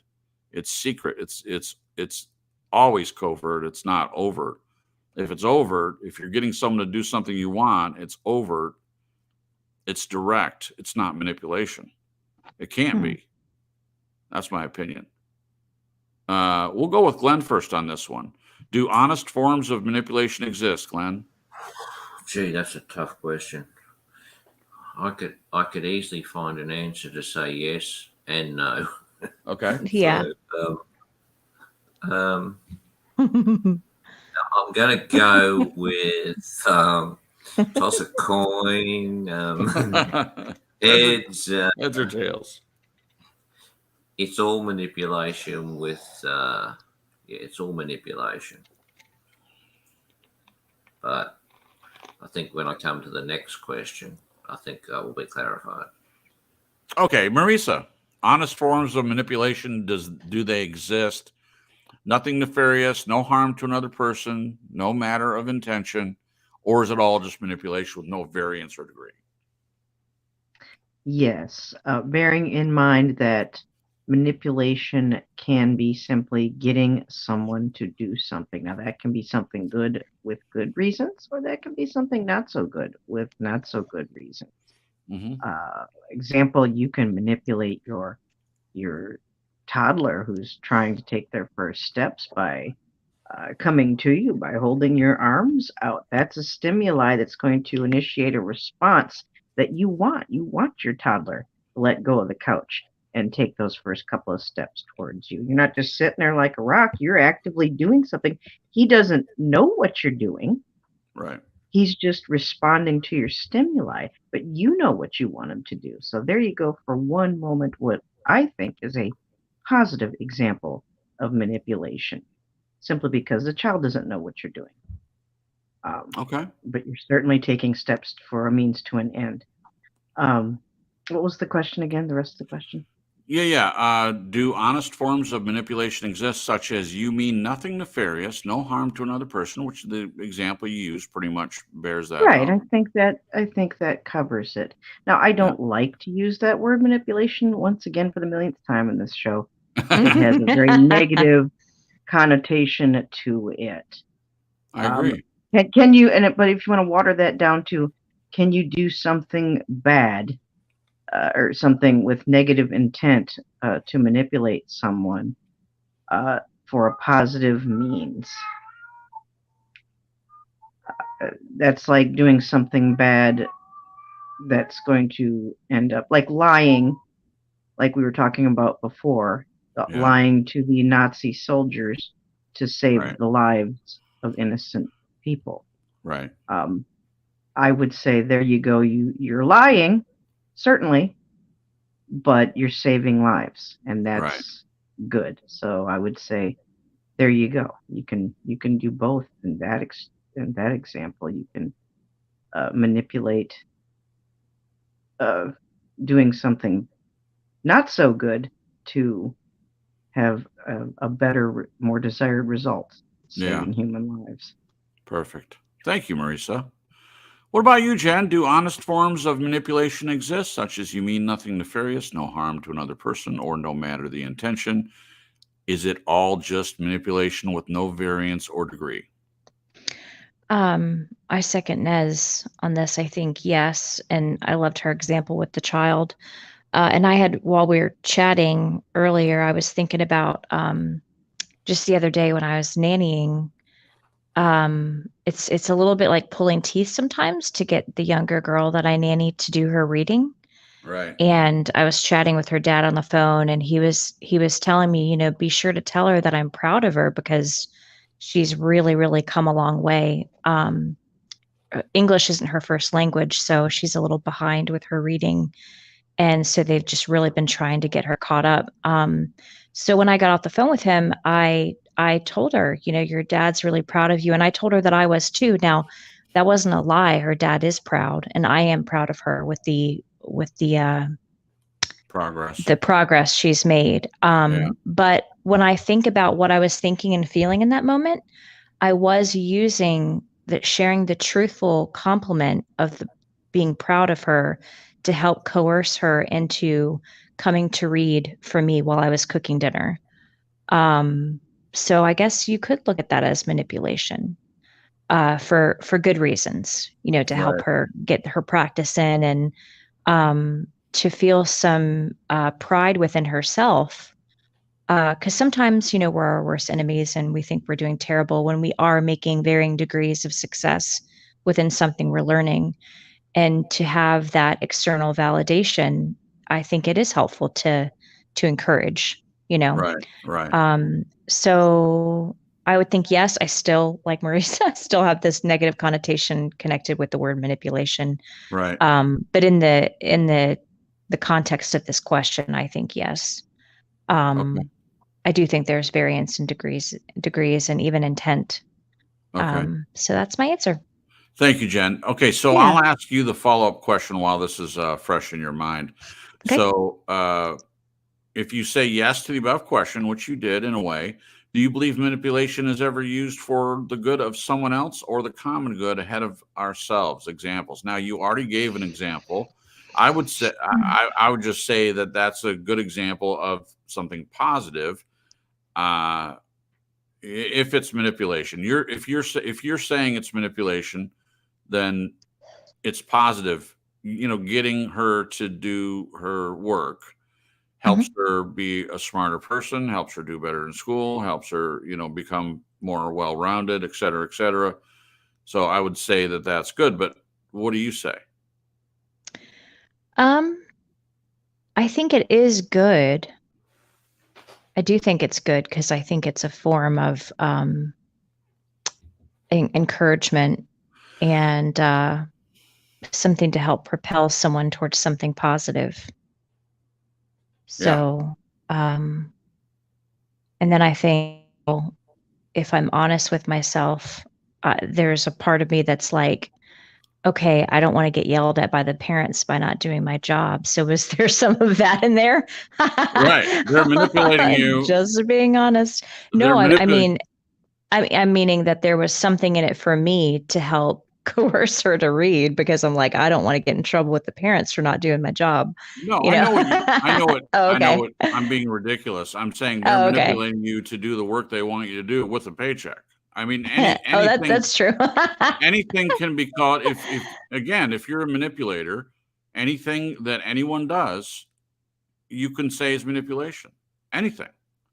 In the same way that if someone lies, they think everyone else lies. To me, this is a fact. I mean, I've been around people that are prolific liars and they don't believe much of anything that you have to say because they know they lie. Deep down inside, they know they lie. So anything you say is a lie. They want proof to everything. And that is prolific. I think it's the same thing with manipulation. Anyway, All right. So Marisa also said yes to the above question. So Marisa, do you believe manipulation is ever used for good of someone else or common good ahead of ourselves? Examples. Used for good? Well, we just talked about Yeah. lying to the SS about hiding Jews. So I Right. would say doing that to save lives is certainly for the better good. Okay. I think doing what you do to encourage a child to walk, to eat certain Right. foods, to participate in certain activities that are going to stimulate their mind. They don't know why you're doing that. They don't know why Right. you give them certain toys or certain Right. books, but you are manipulating them in a positive way Eat your to further their vegetables. education. Right. Yes, eat your vegetables. That's Yeah. not just guilt and shaming. It can be guilt and shaming, but Right. it doesn't have to be. Right. What I did with my kids was said, this is what this is. This is what vitamins it has. This is what it's good for. Yeah. So it wasn't just something that they'd never seen before. I tried to give them reasons that are good reasons to eat it. So Thank you, Marisa. hope that answers the question. You did. You answered it in a couple different ways. So thank you. I appreciate it. Mhm. Before we get to Glenn, Bobby says, I think there are different degrees. Finding out you've been nudged into a decision is very different from finding out someone has lied to you about everything. Yeah. And then Believe says, well, one thing I learned tonight is that I need to continue to improve my vocabulary. I don't like that word either. It triggers me a bit. Yeah, does me too, especially when it's being ascribed to things that I don't think are manipulation. But I've already pointed that out. So, all right, there we go. Glenn, you said yes, didn't you, to the above question? So I flipped the coin and I came down no. No, But I okay. said So, it was a difficult question. I think this is another difficult question because I think when we examine ourselves, there's I think Jen used the word honesty and allowed integrity. There's a lot of that required. I'm gonna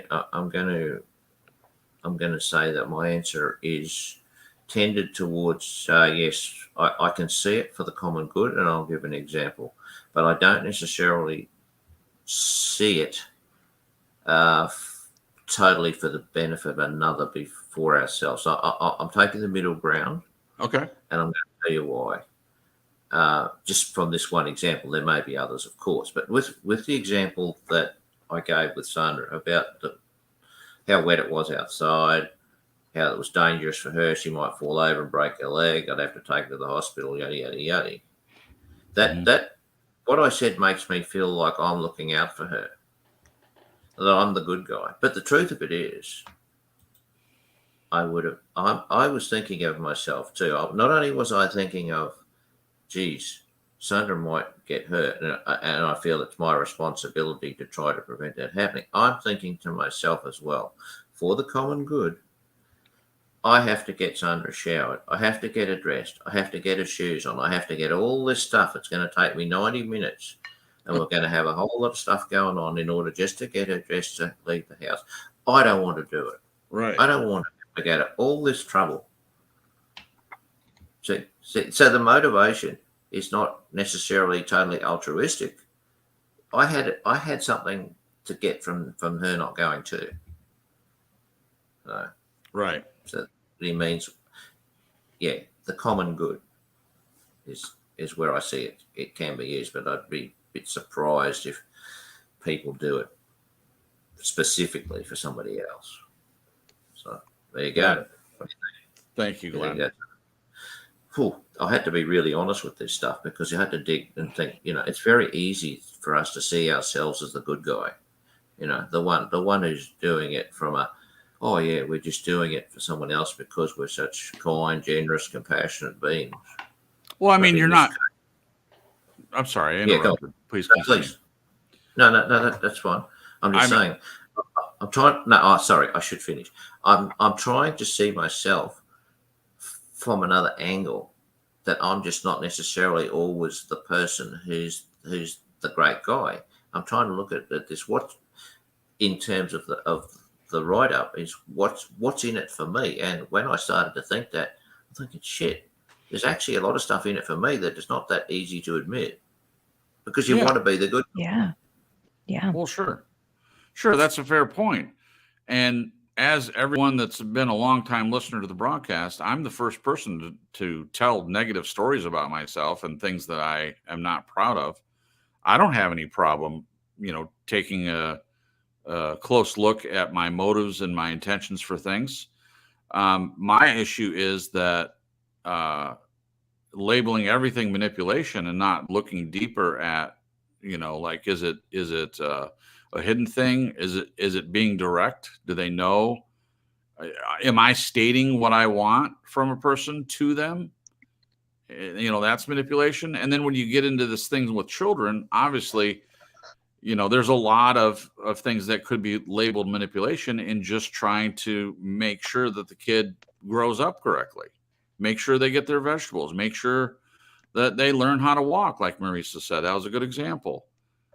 I mean, I struggle to think whether that's manipulation or not, but I am certainly in the example that I gave from the past, or from recently, about talking to customer service. I mean, I see that as manipulative, and certainly the example I used from being younger and trying to get out from under my parents' thumb and trying to manipulate them. That obviously wasn't right. I mean, I'm not saying that it was right, but the questions do make you examine for sure whether this is you or not. Okay, did everyone answer the second part that said yes? I think so. I have no answer because If I may please interject, pardon me Please. just for a moment. Yeah. Merriam-Webster's definition of manipulate. Number one, to treat and operate with or as if with the hands by mechanical means. We talked about that. That's not what we're talking about here. Number two, to manage or utilize skillfully. Now, there's a definition right there of the word that does not have a negative connotation to it. Just for those who are wondering, I was wondering, I'm sure some other people were wondering. And the third one is to control or play upon by artful, unfair, or insidious means, especially to one's own advantage. So I just wanted to throw those out there. Those are the definitions according to Merriam-Webster. Thank you, Marisa. I think that's very beneficial. I appreciate that. Okay, moving forward. Let me just check the chat here real quick. This is me says, thank you, Glenn, for doing this write-up. It's been an honor for me, and how beautifully you address such a difficult topic. She continues, for everyone on the panel and in the chat, thank you for wonderful comments and insights. I've enjoyed the show. Well, thank you. This is me. I appreciate that very much. All right. I don't see. Let's see. I think I've read everything else up to this point. All right. So the next question is, assuming manipulation is a part of all relationships, but specifically healthy relationships, when then might this become an issue? Is there a line in the sand to cross to the dark side? Okay. Well, that could be another broadcast. I'm glad we're doing a part two. Maybe it'll come up in that. In healthy relationships, is there such a thing as manipulation? To me, manipulation, especially being covert, shady, hidden, behind the scenes, etc., isn't healthy. If you have to manipulate someone to get what you want, there's something wrong, in my opinion. So I'll think more about this. Is it part, but it says, but specifically healthy relationships, when then might this become an issue? Well, I have a few healthy, what I would consider healthy relationships, not very many. And a lot of that is because it's very difficult. You can be healthy, but if you're in a relationship with someone else that's not at all healthy, they have no interest in being healthy, they're not working towards it, it's very difficult to relate to that person if you're trying to only have healthy relationships.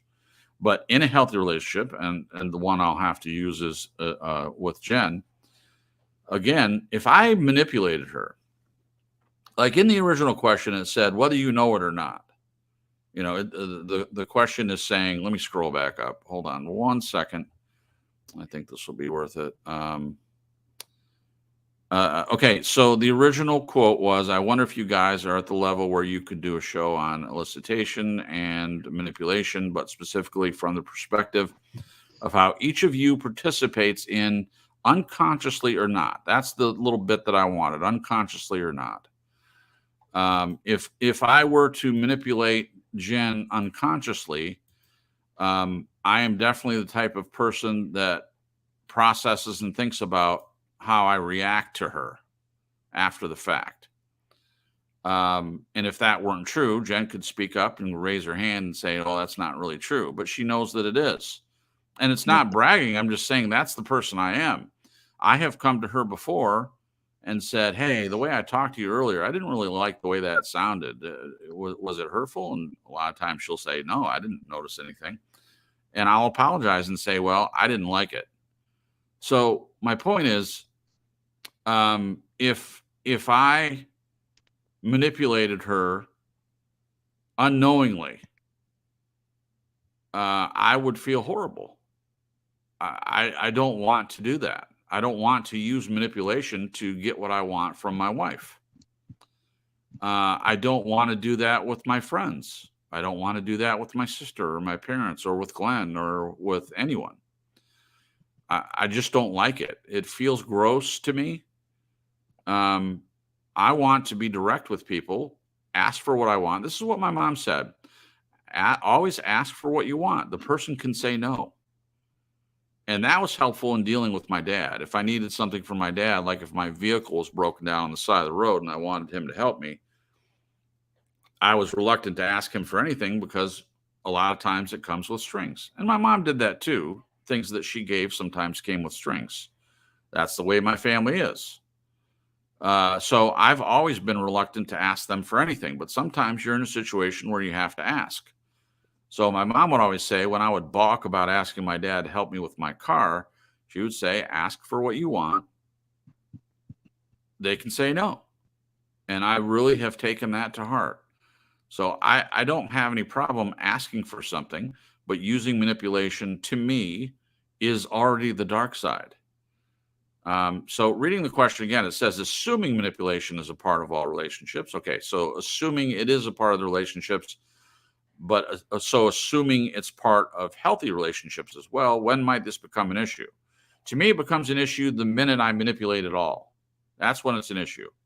And if I were to continue to do that, then it could become something more sinister, something more serious. If that's the way I choose to relate to my wife, whom I love, and I'm using manipulation to get things that I want, it's already a dark side. Seems like a slippery slope. Yeah, it's a slippery slope because I think that people that manipulate, they do it all the time. It's not one incident. And I also struggle to think about how it could be unconscious. I mean, how does a person not know they're manipulating? Because to me, the manipulation comes with planning of some sort.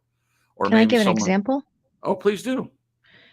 Okay, so say you have, but this isn't a healthy relationship, but I still wanted to bring this up real quick. Say you've got someone who's direct, and then the other person is codependent, but the person that's direct doesn't know the person's codependent.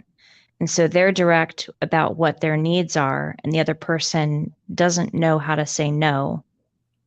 And so they see the person that's being direct as being manipulative. Wow. You know what I mean? Yeah. I was thinking about that earlier and I forgot to bring it up. Okay. Anyway. So in your scenario, the person is codependent. The other person is just being direct. They're not trying to manipulate, but the person who's codependent feels like it's manipulation from their end. Yeah. Do I get that right? Yeah, you did. So in that case, empirically, it is manipulation, even though the person didn't intend it. Yeah. To the other person. And as I always say, it doesn't matter what your intent is. If the other person is reacting negatively to what you say, it has to be addressed. Yeah. So in that case, I would hope the codependent person had enough perseverance or courage to yeah, that's yours is good enough. To say, I feel like you're manipulating me, and then the other person would have a chance to respond and say, well, I apologize, I'm not intending to. That's a good point. Thank you, Jen. Yeah. All right. Okay, so I went, Jen went, right? And I'll just say I agree with the things that you said regarding this question. Okay. That you've already slipped into the dark side if you're manipulating. Right. So we'll go to Glenn next and then Marisa on this one. Assuming manipulation is a part of all relationships, but specifically healthy relationships, when then might this become an issue? Is there a line in the sand to cross to the dark side? First of all, I think there's a huge stigma that's been attached here to the word manipulation. Yeah. No doubt, because of people's prior experiences. And I think if you want to see what manipulation is all about, I'll try to manipulate you right now into coming to the next show. Because that's where we're going. We're going to the toxic end of the planet. So, Okay. Not just the day-to-day life experiences, but right. Okay. So that said, I want to address the question about within healthy relationships. Now, I didn't even think of this as I was doing it, but when does it cross to the dark side? I think it crosses when you don't fess up. Like in the situation I mentioned with Sandra, I put two things. One is I did it for her, didn't want her to get hurt. Two is I actually did it for myself as well. So we said this is for the common good. But what I now need to say is that when I had said to Sandra, look, I'm not prepared to take you, straight up, I'm not doing it. Right. But there's no way she could get there because she can't drive. Okay. But what I did say to her was, I'm not taking you for these reasons, but I'm also telling you that I'm doing it. I also told, I said, it was going to be such a pain in the ass to have to get you ready. I didn't want to do it. Right. I was honest with her. Yeah. So it's not I'd leave it for you to comment.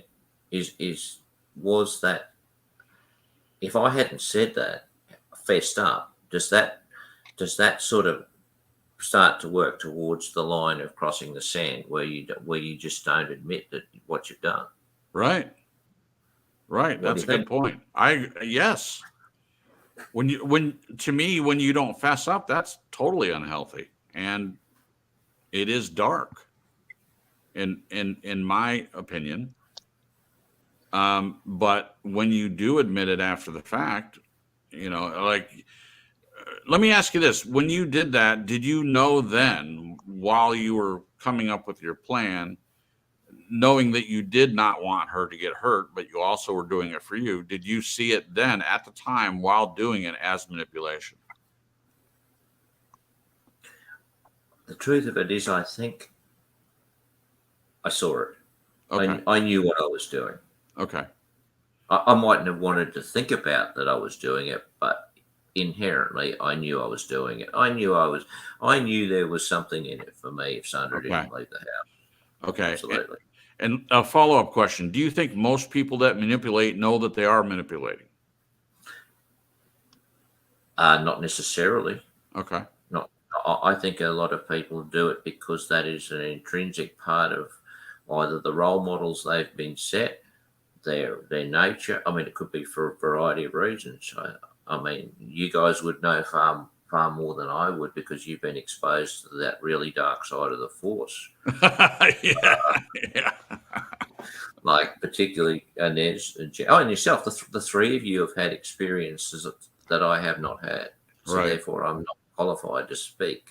But I would think some people just manipulate because underneath they're assholes. Yeah. They just don't see anything that matters other than themselves, and they'll do whatever they want to get what they want. Right. Who cares about the collateral damage? Correct. Yeah. So. Yeah, those people do exist, and I know it's a hard question. Do most people that manipulate know that they're manipulating? It's a hard question to answer. We would have to know every person in order to be able to answer that question. So thank you, Glenn, for answering that. We're going to get to you, Marisa, just 1 second. I want to say hello to Paul Johnstone, who popped in the chat. Also, our friend, the Dude Saved Us, is in the chat. Welcome, the Dude. I love that guy.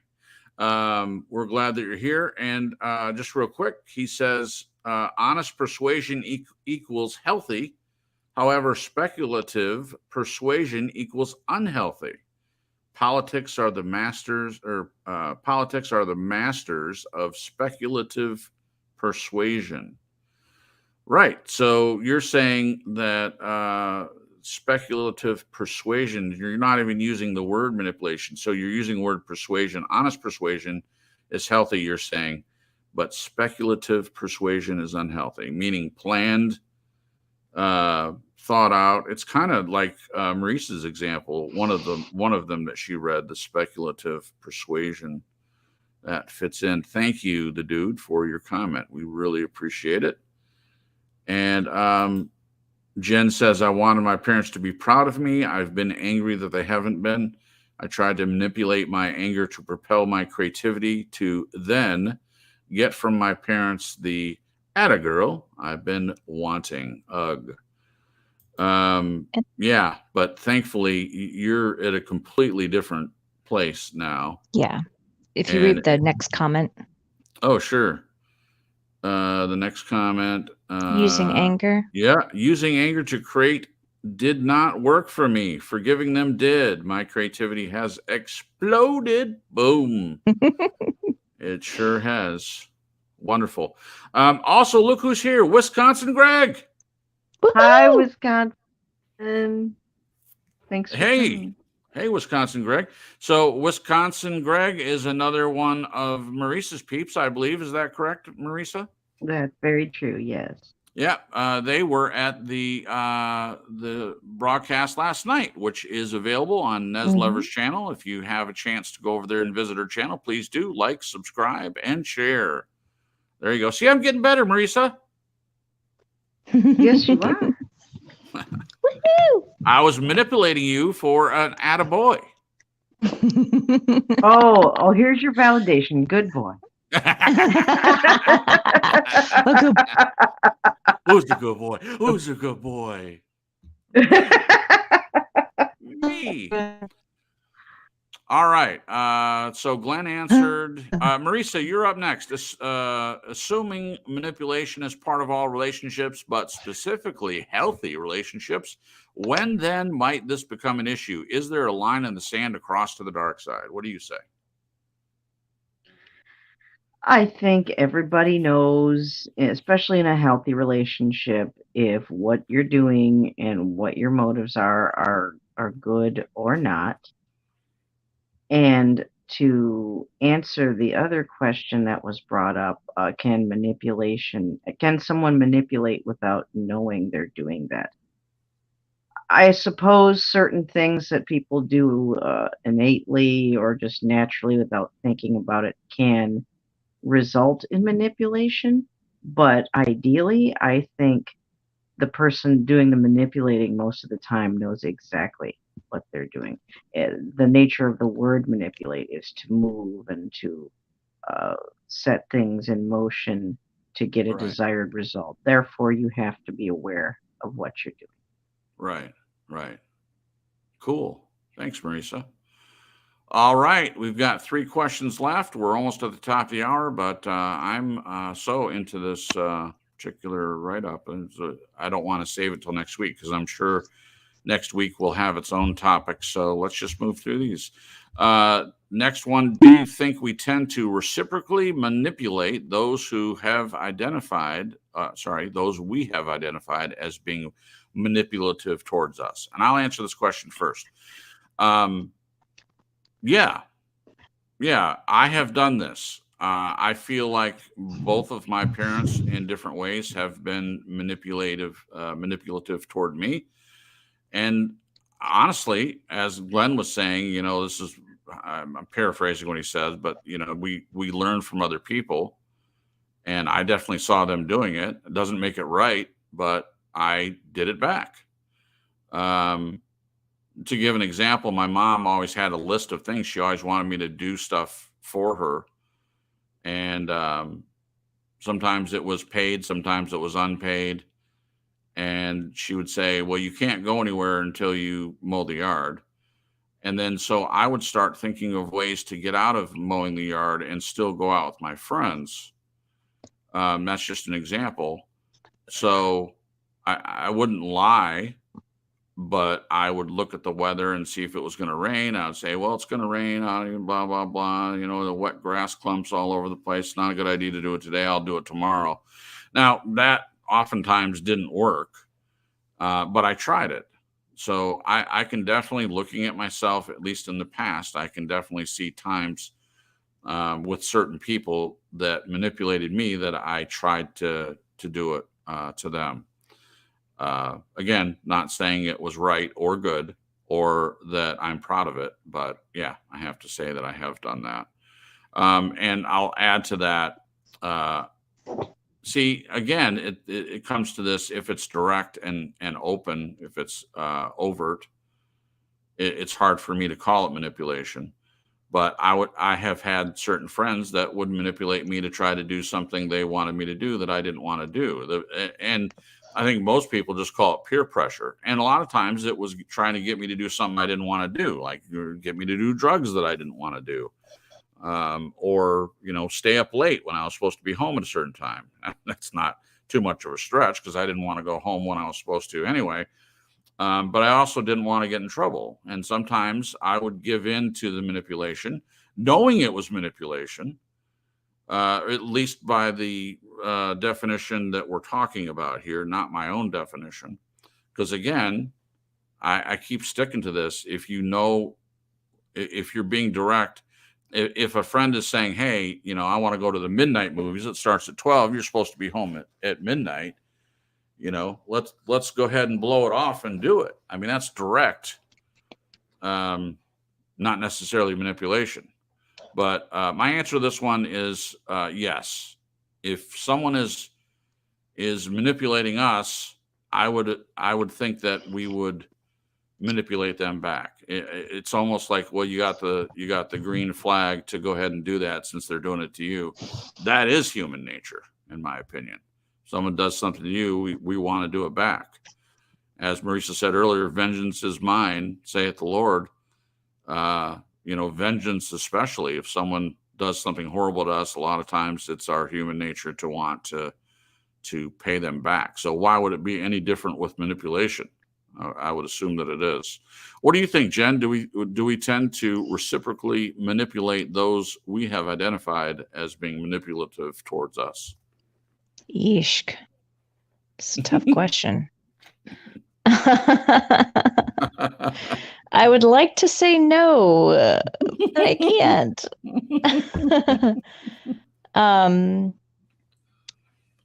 Gosh. So I know a malignant narcissist.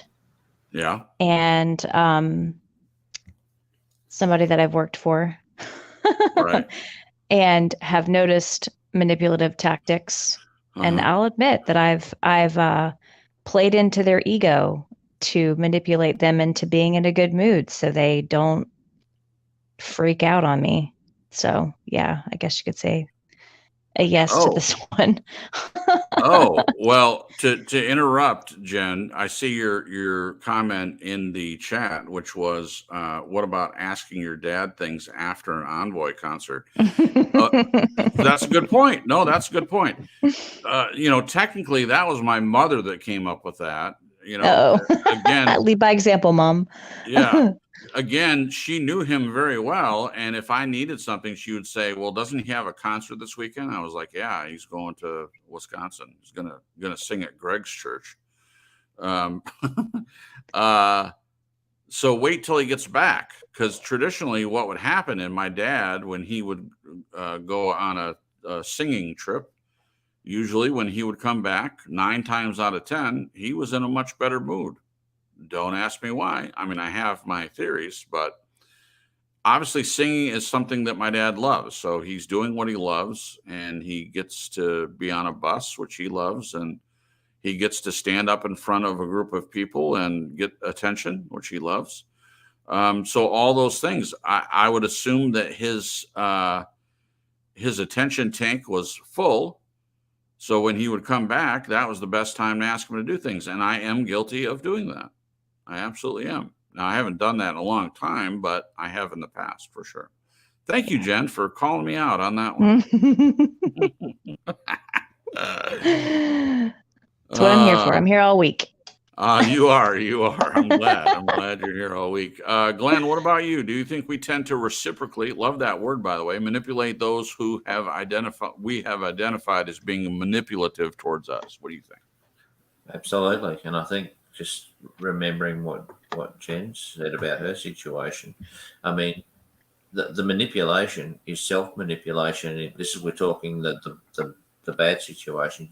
You manipulate your behavior in attitude towards the other person for your own survival. Right. Yeah. And just to add what you said, I think it just shows that we all have strategies to get what we want. Yeah. Sure. Yeah. Yeah. So I'm answering. Yes. Yes. Yeah. Well, I want ice cream and coconut cake after the broadcast, but I'm getting direct. it. So I don't need to manipulate anyone. I'm going to have it, and no one's going to stop me. So, well, what if Jen says she can't have it? He'll say, "Autonomy, bitches." Autonomy, yeah. That's one of Jen's favorite thing, and it makes me laugh every time she says it. When I am delighted by how autonomous she is, and she makes decisions that are best for her, even if it goes against what I want her to do. She'll say, "Autonomy, bitches," and it's hilarious. I love it. I say to my gangster voice, though. Yeah. I thought you would have gone into negotiations like, well, how much do you want a foot rub? Just cost one piece of cake. Oh, good one, Marisa. Oh, that's a good little tactic there, Marisa. Keep going, Marisa, or I could learn something.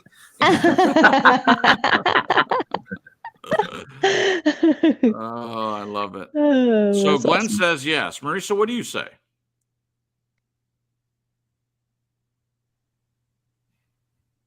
Read the question again, please. Certainly. Do you think I'm thinking about cake now? Thank you. Oh, sorry. There you go. Do you think we tend to reciprocally manipulate those who we have identified as being manipulative towards us? Sure, I've been there and done that. Do I try to carry that over as a lifestyle choice every single day and every single moment in relationship? No, but I've been there. I've done that. Sure. A good example would be my trolls. They've made scores of videos over the years, and I started making a few videos starting last year. Nothing nasty and hateful like what they do, but I certainly have a little fun with my art. And even though what they do doesn't bother me anymore, it just reflects how dark and sad, pathetic they are. But I know that it still irritates them. So if you want to call it, yeah, I've been there. I've done it. Yeah. Thank you for your honesty. And I'll probably do it again too. Sure. Well, Believe says coconut cream pie, German chocolate, cheesecake, sweet potato pie, pecan pie, death by chocolate, ice cream, whipped cream. That's all he has to say. Oh, yum. Sounds delicious. I'm going to eat the chat now. Yeah, no doubt. Yum. Oh, okay. So we all answered that one. Ooh. All right. Look what Glenn said. We could do guilt manipulation. Don't eat it. We'll make you fat. Right. Yeah, that's definitely manipulation. Sure. Okay, 2 more questions. Do you think we can use these considerations to offset our programmed selfish nature and be more compassionate and considerate without compromising our personal wants? Considerations to offset our program. Yeah. I mean, I am a walking proof of that. We can reprogram ourselves. I have said on many broadcasts that I certainly believe that we are programmed. I mean, it's in the society we live in. The very what my grandma used to call the boob tube is programming. It's open. That's what they call it. They're programs, and there's advertisements, and it's tell lie vision, and that's what it is. It's propaganda. It's programming. I'm just using that for example. I'm not making a political statement or anything. I'm just using that because it's a perfect example. So can we change that? Can we change our selfish nature? Well, certainly for anyone that's a believer, we know that we can by help of the Holy Spirit and a renewing of our hearts and minds and our soul and spirit. We have to contend with our selfish nature the whole time that we're on this earth. But I have seen it in my own life. I've seen it in other people's lives. They can definitely change their programming. So if there is manipulation, if it has been brought to your attention that you manipulate or you lie or you cheat or you steal or any other thing, I do believe that you can change the selfish nature and be more compassionate and considerate, and you don't have to compromise your personal wants. In fact, I think that oftentimes your personal wants change as you grow and mature. I don't want the same things I used to want. I used to want to go out to bars all the time and get drunk and hang out with my friends and all that crap. I have zero desire to do that anymore. So what changed? I mean, bars are still available. Friends are still available. Drinking is still out there. Everything's the same. I changed. My wants and desires changed. I matured and I grew and I made better decisions. Having said that, I know adults can go out and do that stuff. They haven't changed, but I have seen people change. I've watched myself change, and I believe it is possible to do that. What do you think, Jen? Do you think we can use these considerations to offset our programmed selfish nature and be more compassionate and considerate without compromising our personal wants? What do you say? I do. I think I understand this question. It's a little complicated. The way it reads what considerations are we talking about? The fact that we're manipulative? Glenn? Or I think so. Yeah, it's all the stuff that we're talking about up to this point, I would assume. Okay. Yeah, that makes sense. That you need an explanation for, just shoot it. Okay. Yeah, if it's the considerations as in what we've been talking about in the whole write-up. To offset our programmed selfish nature. Huh? What can you do to maintain the integrity of your personal wants, but have an attitude that's compassionate and direct, well, I gave it away sort of thing with the other person? Yeah, I think being direct with love and respect would be the better way to go to reprogram yourself instead of trying to be manipulative, just being direct, not being an ass about it, but doing it with love, compassion, respect. I think that's a better way to go. Yeah. Thank you, Jen. Marisa, Yeah. What about you? Do you think we can use these considerations to offset our programmed, quote, selfish nature, unquote, and be more compassionate and considerate without compromising our personal wants?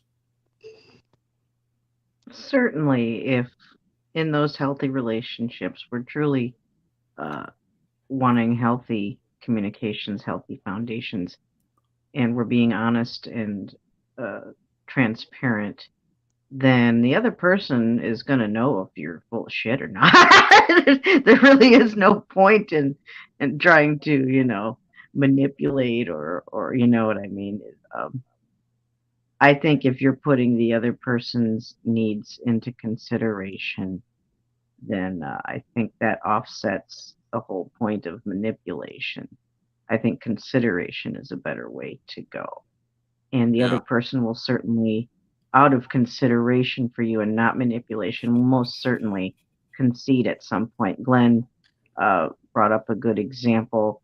Well, while he was thinking things out in ways to convince or manipulate or persuade Sandra to a certain course of action, he was still looking out for their health and their safety and what was best.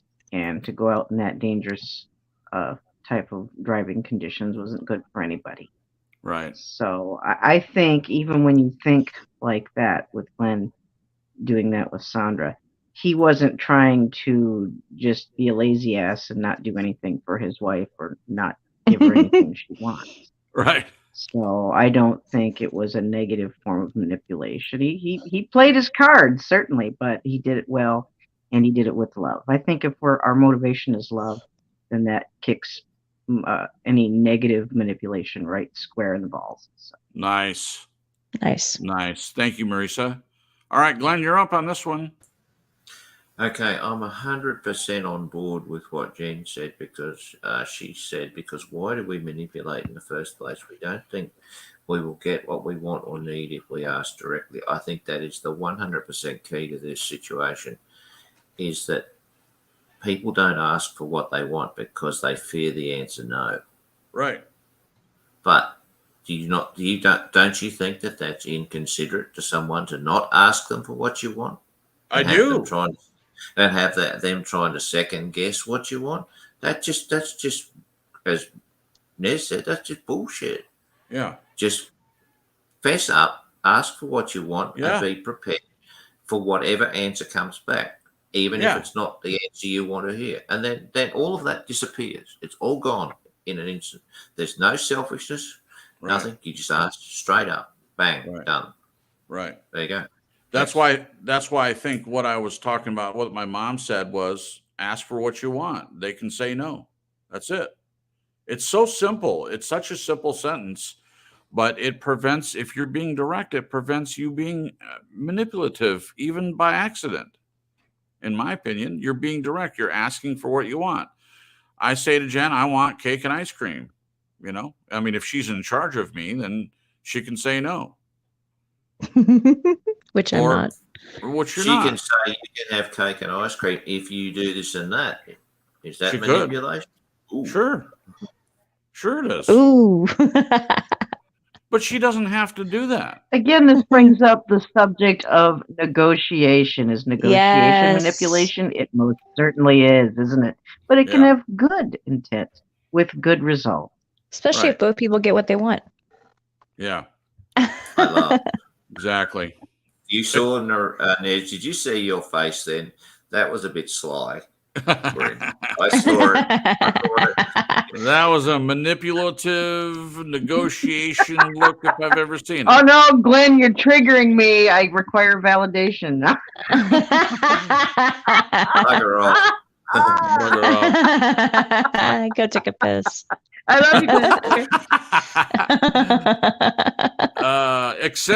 Accentuate the narrative has popped in the chat. I do believe it's their first time visiting the broadcast. I could be wrong about that, but everyone, please. No, it's my art friend Floyd Bingo on Accentuate the Narrative, and I just did an art stream with him before I did the stream with Jen on Friday. I'll put the link there for that too. Hi, Floyd. Thanks for coming. Sorry, I plowed you over. Please forgive me. Yeah, pop the link. Okay, great. Well, welcome, Accentuate the Narrative. We're glad that you're here. You're welcome anytime. Floyd. Awesome. Yeah, we have a lot Painter of new and karaoke extraordinaire. That's right. Okay, so great additional question, Jen. I was going to read that anyway, so I'm glad Glenn saw it and brought it to everyone's attention. I'm going to pop it on the screen for everyone else just real quick, because why do we manipulate in the first place? We do not think we will get what we want or need if we ask directly. And this goes right into what I've been saying the whole broadcast. If you're direct, if you're asking for what you want, you're saying what you want, it's not manipulation. If they say no, and then you go further than that, then there's that line in the sand that you're crossing that could turn into something dark. So there's that to consider as well. Okay, everyone. Lisa has an interesting question. Yeah, let's scroll down and look at it. You said Lisa DeMoss, welcome to the broadcast. We're glad that you're here. Thank you for joining. Lisa says, what about dealing with a narcissistic behavioral person who you have been married to for 16 years? I must also always accept the blame if I want peace. Wow. Well, Lisa, that is an excellent question. And we're actually, Jen and myself are starting yet another channel. It's the season of channels. And this one is going to deal with questions like this. I'm just doing an early plug because we don't have everything up yet.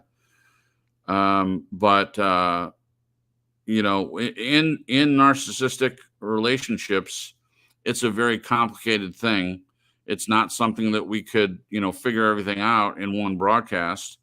But if you're in such a relationship, you're most likely dealing with manipulation all the time. Yeah.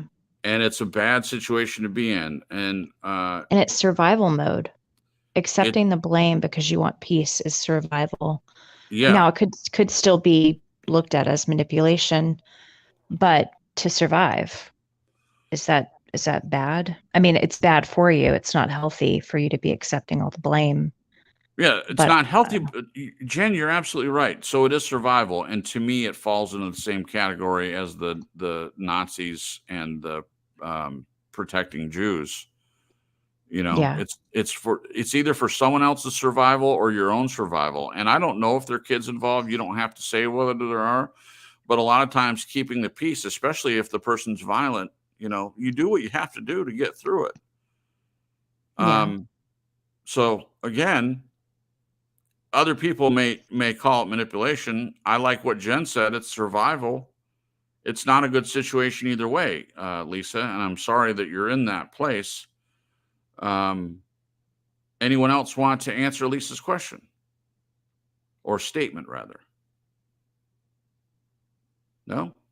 Yeah. I said in chat, keeping the peace means you live in turmoil. Is that peace? Oh, good point. I would say no, because I thought I was keeping the peace too, but I was dying within that peace. Is that really peace? No. And it was always temporary, because the peace, I think for me, it was defining as peace with him, because I had no peace. I think I tried to convince myself that there was peace, like, okay, he's not getting angry and I'm walking on eggshells. But I had to cut off parts of myself to create this quote unquote peace. And I was a mess. Yeah. I was dying inside. And so I'm so sorry that you're going through that, Lisa. Go ahead, Glenn. In other words, you had to sacrifice your identity for peace. Yeah. That is a very heavy price to pay, in my opinion. Yeah. And it's not worth it. And I think what I thought it was worth it because I thought he would change. I thought him seeing me suffer for him would prove my love for him. And at some point he would realize it and recognize it and treat me better. But I think the enabling and staying, it just kept perpetuating it. It kept getting worse. It was having the exact opposite effect that I was hoping it would have, you know? Yeah. So I had to get out before the crap hit the fan. Wow. This is why we're choosing to do a separate channel so that we can address the narcissistic things and survival and, you know, what do you do in that situation? Because Lisa, there are a lot of people that can relate to what you're going through. Paul Johnstone says, I got out. The dude says there's no keeping the peace with a narc because they get bored easily and start up again, which is, I think that's very true. Cycle of abuse. Believe shares Stockholm syndrome isn't peace, but I would think is a manipulation that you end up being confused into believing your own lies. I would agree with that. Accentuate the narrative says Lisa, 17 years in myself, a group of them came with her too. A group of them, I'm assuming. Flying means- monkeys. Yeah, flying monkeys. Their Enablers. family. Yeah. He continues, they are experts with their manipulative skills to suck you back in, Hoover, when they fear losing their victim. There you go. Or scapegoat.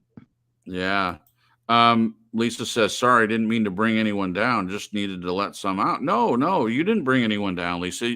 You're not responsible for our moods.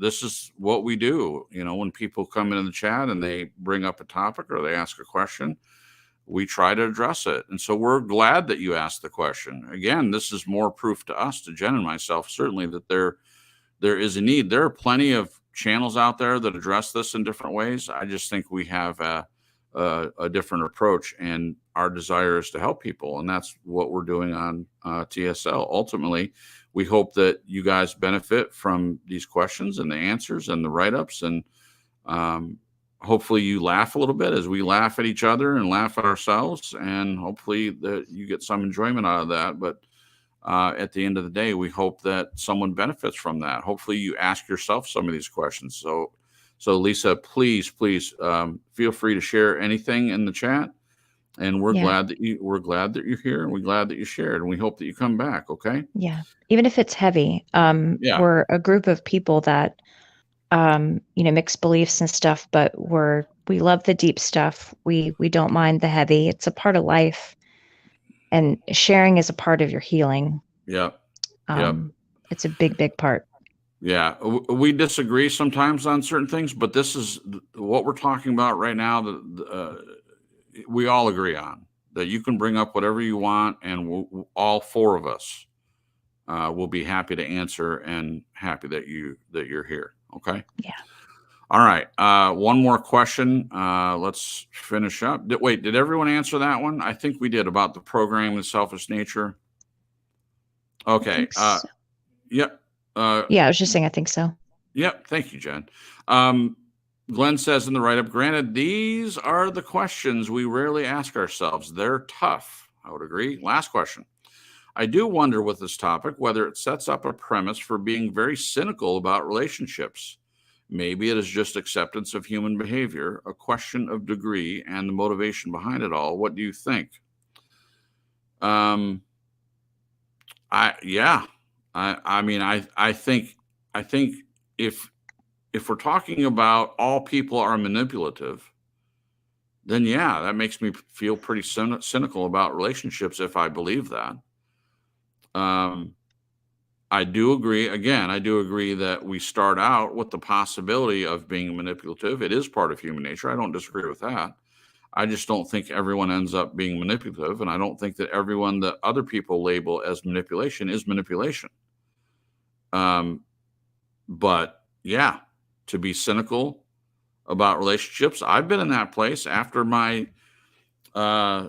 divorce. Only almost married 3 years. I was extremely cynical, not just towards other people, but to myself. I was in a place where I thought, wow, I really screwed up there. Now I look at it completely differently, partially to Glenn making some good points early on that I really thought about for a long time. And the marriage that I'm in now, I don't see any of it as a failure anymore. I see it as a stepping stone to where I am today, which I would never trade for anything. If I had to do it all over again, if that's the way I had to go, I would do it all again. But I have been a cynical person. When Jen and I met, and Glenn can attest to this, I think Glenn knows I was cynical, and it's something I struggle with. I feel like I'm getting better. I feel like as I grow and change, and as love changes me, the true love of another person, the true love of God, the true love of parents and friends and family. The Bible says love, perfect love casts out all fear. And I've looked at that verse and the chapter that surrounds it and the Bible overall, and I believe what that says. Perfect love casts out all fear. Now, can we have perfect love in a broken, fallen world? I'm sure that's something that could be argued that we can't. You know, if the world we live in isn't perfect, how can we experience perfect love? But I consider what I have to be as perfect as it can be. My love, my relationship, my marriage, and a couple of other relationships. They're not perfect, but they're as perfect as they can be in the situation. So for me, yes, this topic does potentially set up a premise of being very cynical about relationships. That's my answer. Let's go with Glenn next on this one. What do you think, Glenn? I think it sets up a premise, but from a personal point of view, I would be 100% not cynical. I don't know. I thought, will I say this or won't? I thought I'll tell you, but I'll just example it. I was, as you know, in this situation I have with Sandra, there's a lot of adversity. I mean, we're dealing with a lot of crap. Now, I was speaking with one of my racehorse mates the other day, and I said, somehow we got on to this topic of, I don't know how we even got there, but, and I said, look, the truth of it is, Sandra is just the easiest person I've ever had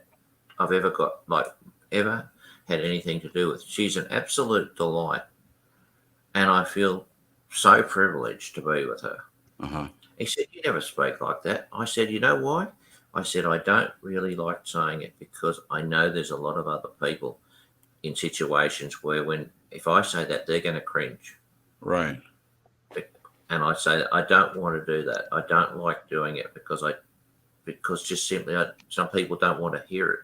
So I just hold it in. But I said, but that's the truth. So you can see I am not cynical in any respect. And it's through something like that, which you could never be cynical. Right. No way. Right. But then the privilege is that you have something that a lot of people don't, as you well know. Yeah. So no, you could be, but I'm not. Right. Right. So there's the potential, as the question reads, it could set it up, but you're saying that it doesn't for you. Absolutely. Right. Okay. Thank you, Glenn. Thank you. Before we get to the other panel members, just a couple of comments to read really quick. And I'm sorry this is going longer, guys, but I do feel like it's worth it. So we're going to be finishing up here pretty quick. The dude saved us says, narcs love to be right, rarely are, but what they love more is knowing you are right, getting you to agree you aren't right, and then making you crazy, watching you try to prove what they already know. Oh, my goodness.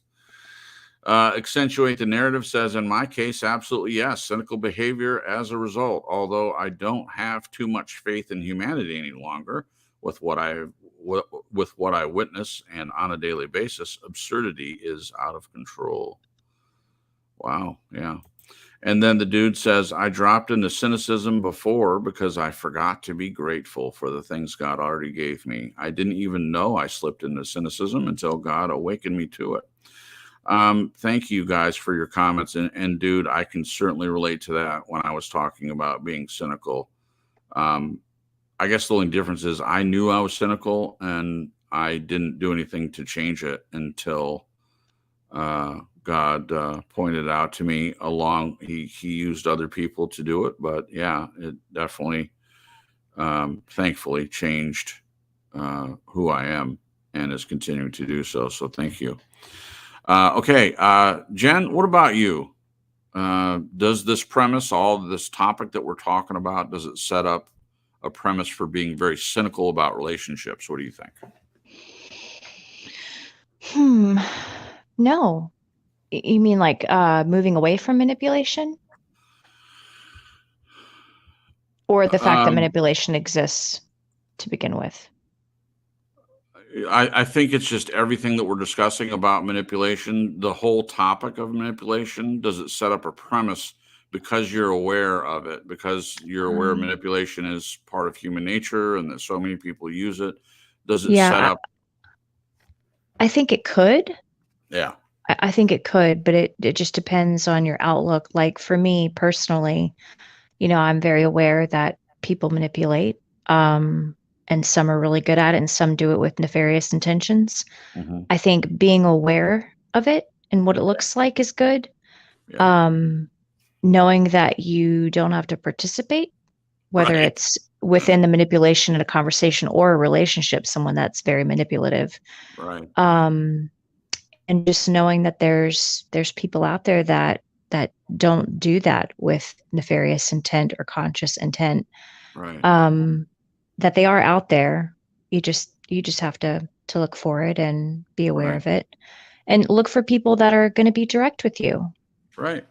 I feel like I've been trying to, like with the girls I nanny, I told them multiple times, like, hey, if you're mad at me, if I do something, let me know, talk to me, I can handle it. Right. Or if you want something, let me know. Trying to sort of set a stage of, hey, you guys can be direct with me, not that they haven't necessarily been, but just trying to set that foundation. So it's sort of like a preemptive strike. Right. You don't necessarily have to be manipulative with me. Just tell me what you want or how you're feeling, Right. So, Right. yeah. Thank you, Jen. Just as an Excellent example. point. It's a perfect example. Thank you. Marisa, you're next on this one. Does it set up a premise of being very cynical about relationships? What do you say? Well, for me personally, I slipped and fell into a big pile of cynical for a Okay. long time. Yeah. I'd like to say that's tapered off into cautious and a little more careful, but the temptation to slip right back into cynicism is always there. In my experience along my path, I've run into a lot of toxic people.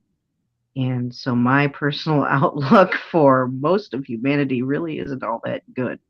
I Right. believe that the good people, the healthy people, are the minority at this point in time. Maybe that was different, years ago, but right here, right now, the way the world's gone, I'd say the good people, the sane, healthy people are certainly the minority. Right. So, without being cynical, I'm just kind of going by what I see and what I've experienced. But I'm trying not to punish other people for other people's sins of the past. Just Right. because I had other people manipulate me or try to control me, that does not mean that every other person I have a relationship with is going to do the same thing. Chances are that, some of them probably will, but I really take a I really put an effort into not automatically coming off cynical, thinking, "Oh well, just everybody's gonna try to hurt me." Right. So, Yeah. oh Yeah, no, that it's still leaves hard. me open and vulnerable. But I'd rather be feeling something and be open and vulnerable than be closed off and cynical. Yeah. Thank you, Marisa. Yes. Thank you for being so transparent. Yeah. I know exactly what you're talking about. I've been in both places. I much prefer the cautious but open. My goal is to be completely open and, allow other people to be who they are until they show me that, they're not good for me. That's the place that I am trying to be in. It's difficult when you get stabbed in the back. It's you pretty much face front to everyone. You don't want to turn your back on someone. I think it's difficult not to be cynical in a world where people just don't. People in general, not specifically. I'm not talking about a specific person, but my perception is that I would say most people you have to be very careful around. And there are a handful of people that you can truly be yourself with and trust them. So thank you, Marisa, and thank everyone for their You're answers. welcome. Oh, Um, hello to Autumn Dickinson, one of my top mods. I love you, Autumn. Thank you for coming. yep, we love Autumn here on the channel, so thank you for showing up. Gosh, we're at 12 people. It's not the most we've ever had, but we consistently stayed between 9 and 12 the whole night. And we appreciate Marisa for, doing the promos and stuff and inviting people to come to the channel. And we also appreciate every one of her friends that has come over to say hello, and a lot of people that have come several times. And we appreciate anyone that's new. We hope that you have enjoyed this content. If you do, if you haven't already, please like and subscribe and share and we would love to see you guys come back, and appreciate all your suggestions in the chat. Yeah, it's wonderful to meet new people, and some of you I've seen over there on Nez Lover's channel, Maurice's channel. She has several channels. I don't even know all the names to them, but the one that I'm subscribed to is the Nez Lover channel, and she does wonderful. Well, I'm preaching to the choir. I would assume that most people in here know what Nez does, but she does art streams, very peaceful, very fun, lots of music, lots of singing.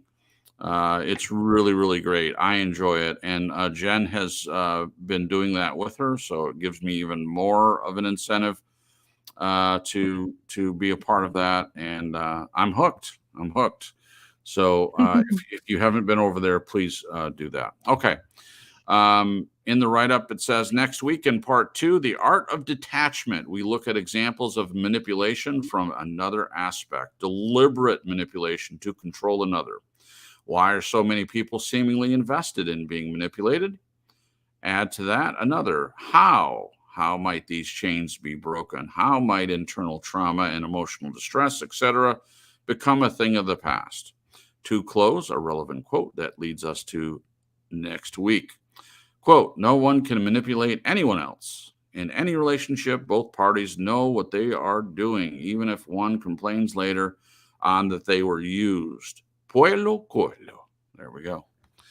All right. Well, that's it, guys. That's the whole broadcast. Thank you so much for being a part of it tonight, and we'll say our goodbyes. Appreciate everyone that stuck around. Actually, a lot of people stuck around, so thank you for doing that. Paul Johnstone says, I subbed. Hello, Debbie. I don't know if we said hello to you earlier. I think we did in the chat, but I didn't say hello to you. So thank you, Debbie, for being here as well.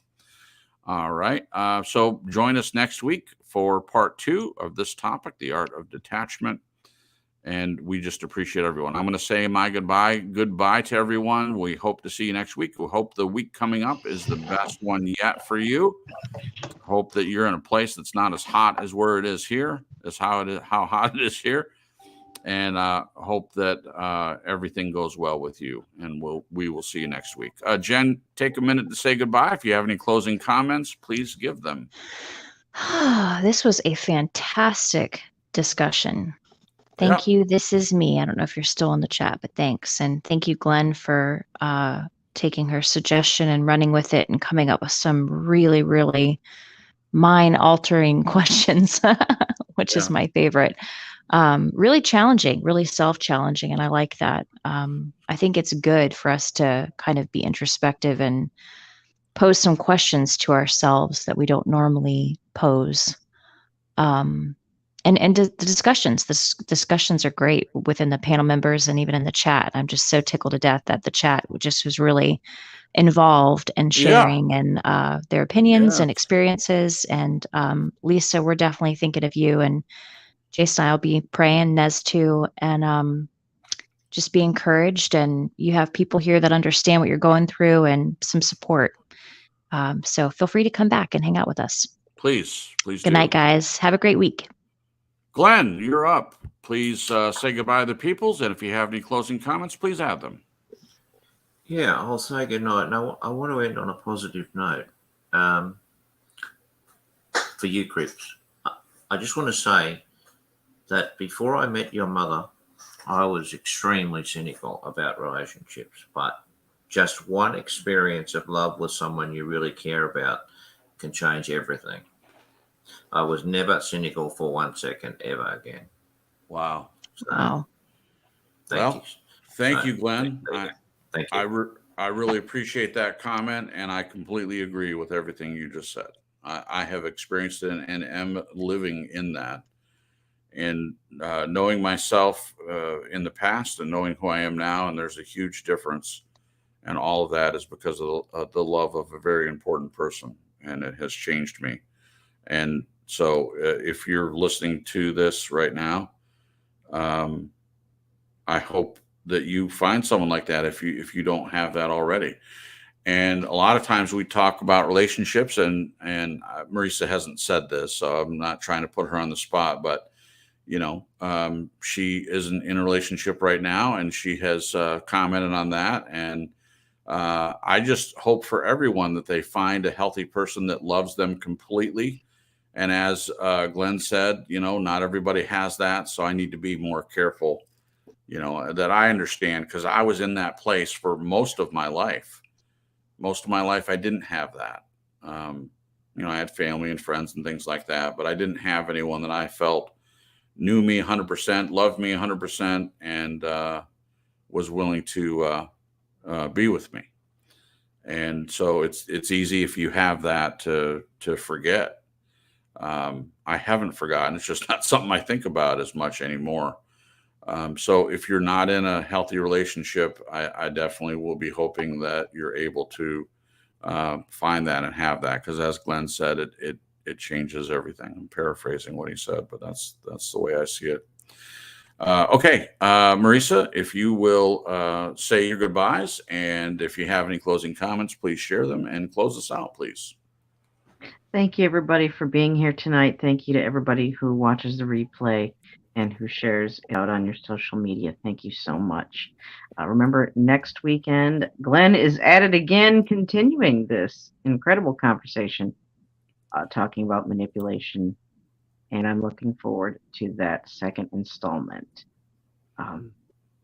I think once we clarified the definition of manipulation, I think it's obvious that it's not always something negative, even though so many of us, all of our experiences with it are negative. And I'm not trying to invalidate anybody's experience with that. But it is, as we've talked about in discussions tonight, that you can do something to persuade and get someone to do something positive for a positive reason. So I would say it's not fair to give the word manipulation a total blacklist of all negative. So be mindful of your motivation, and that will determine on whether or not what you're doing is healthy or not so healthy. And with that being said, thanks everybody for a great discussion. Thanks, Glenn, for a great write-up. Thank you, everybody, for coming. God bless y'all. Jesus loves you. We'll see you, God willing. We're all here next Sunday right here on True Story Live, 8 p.m. Eastern Standard Time. Good night.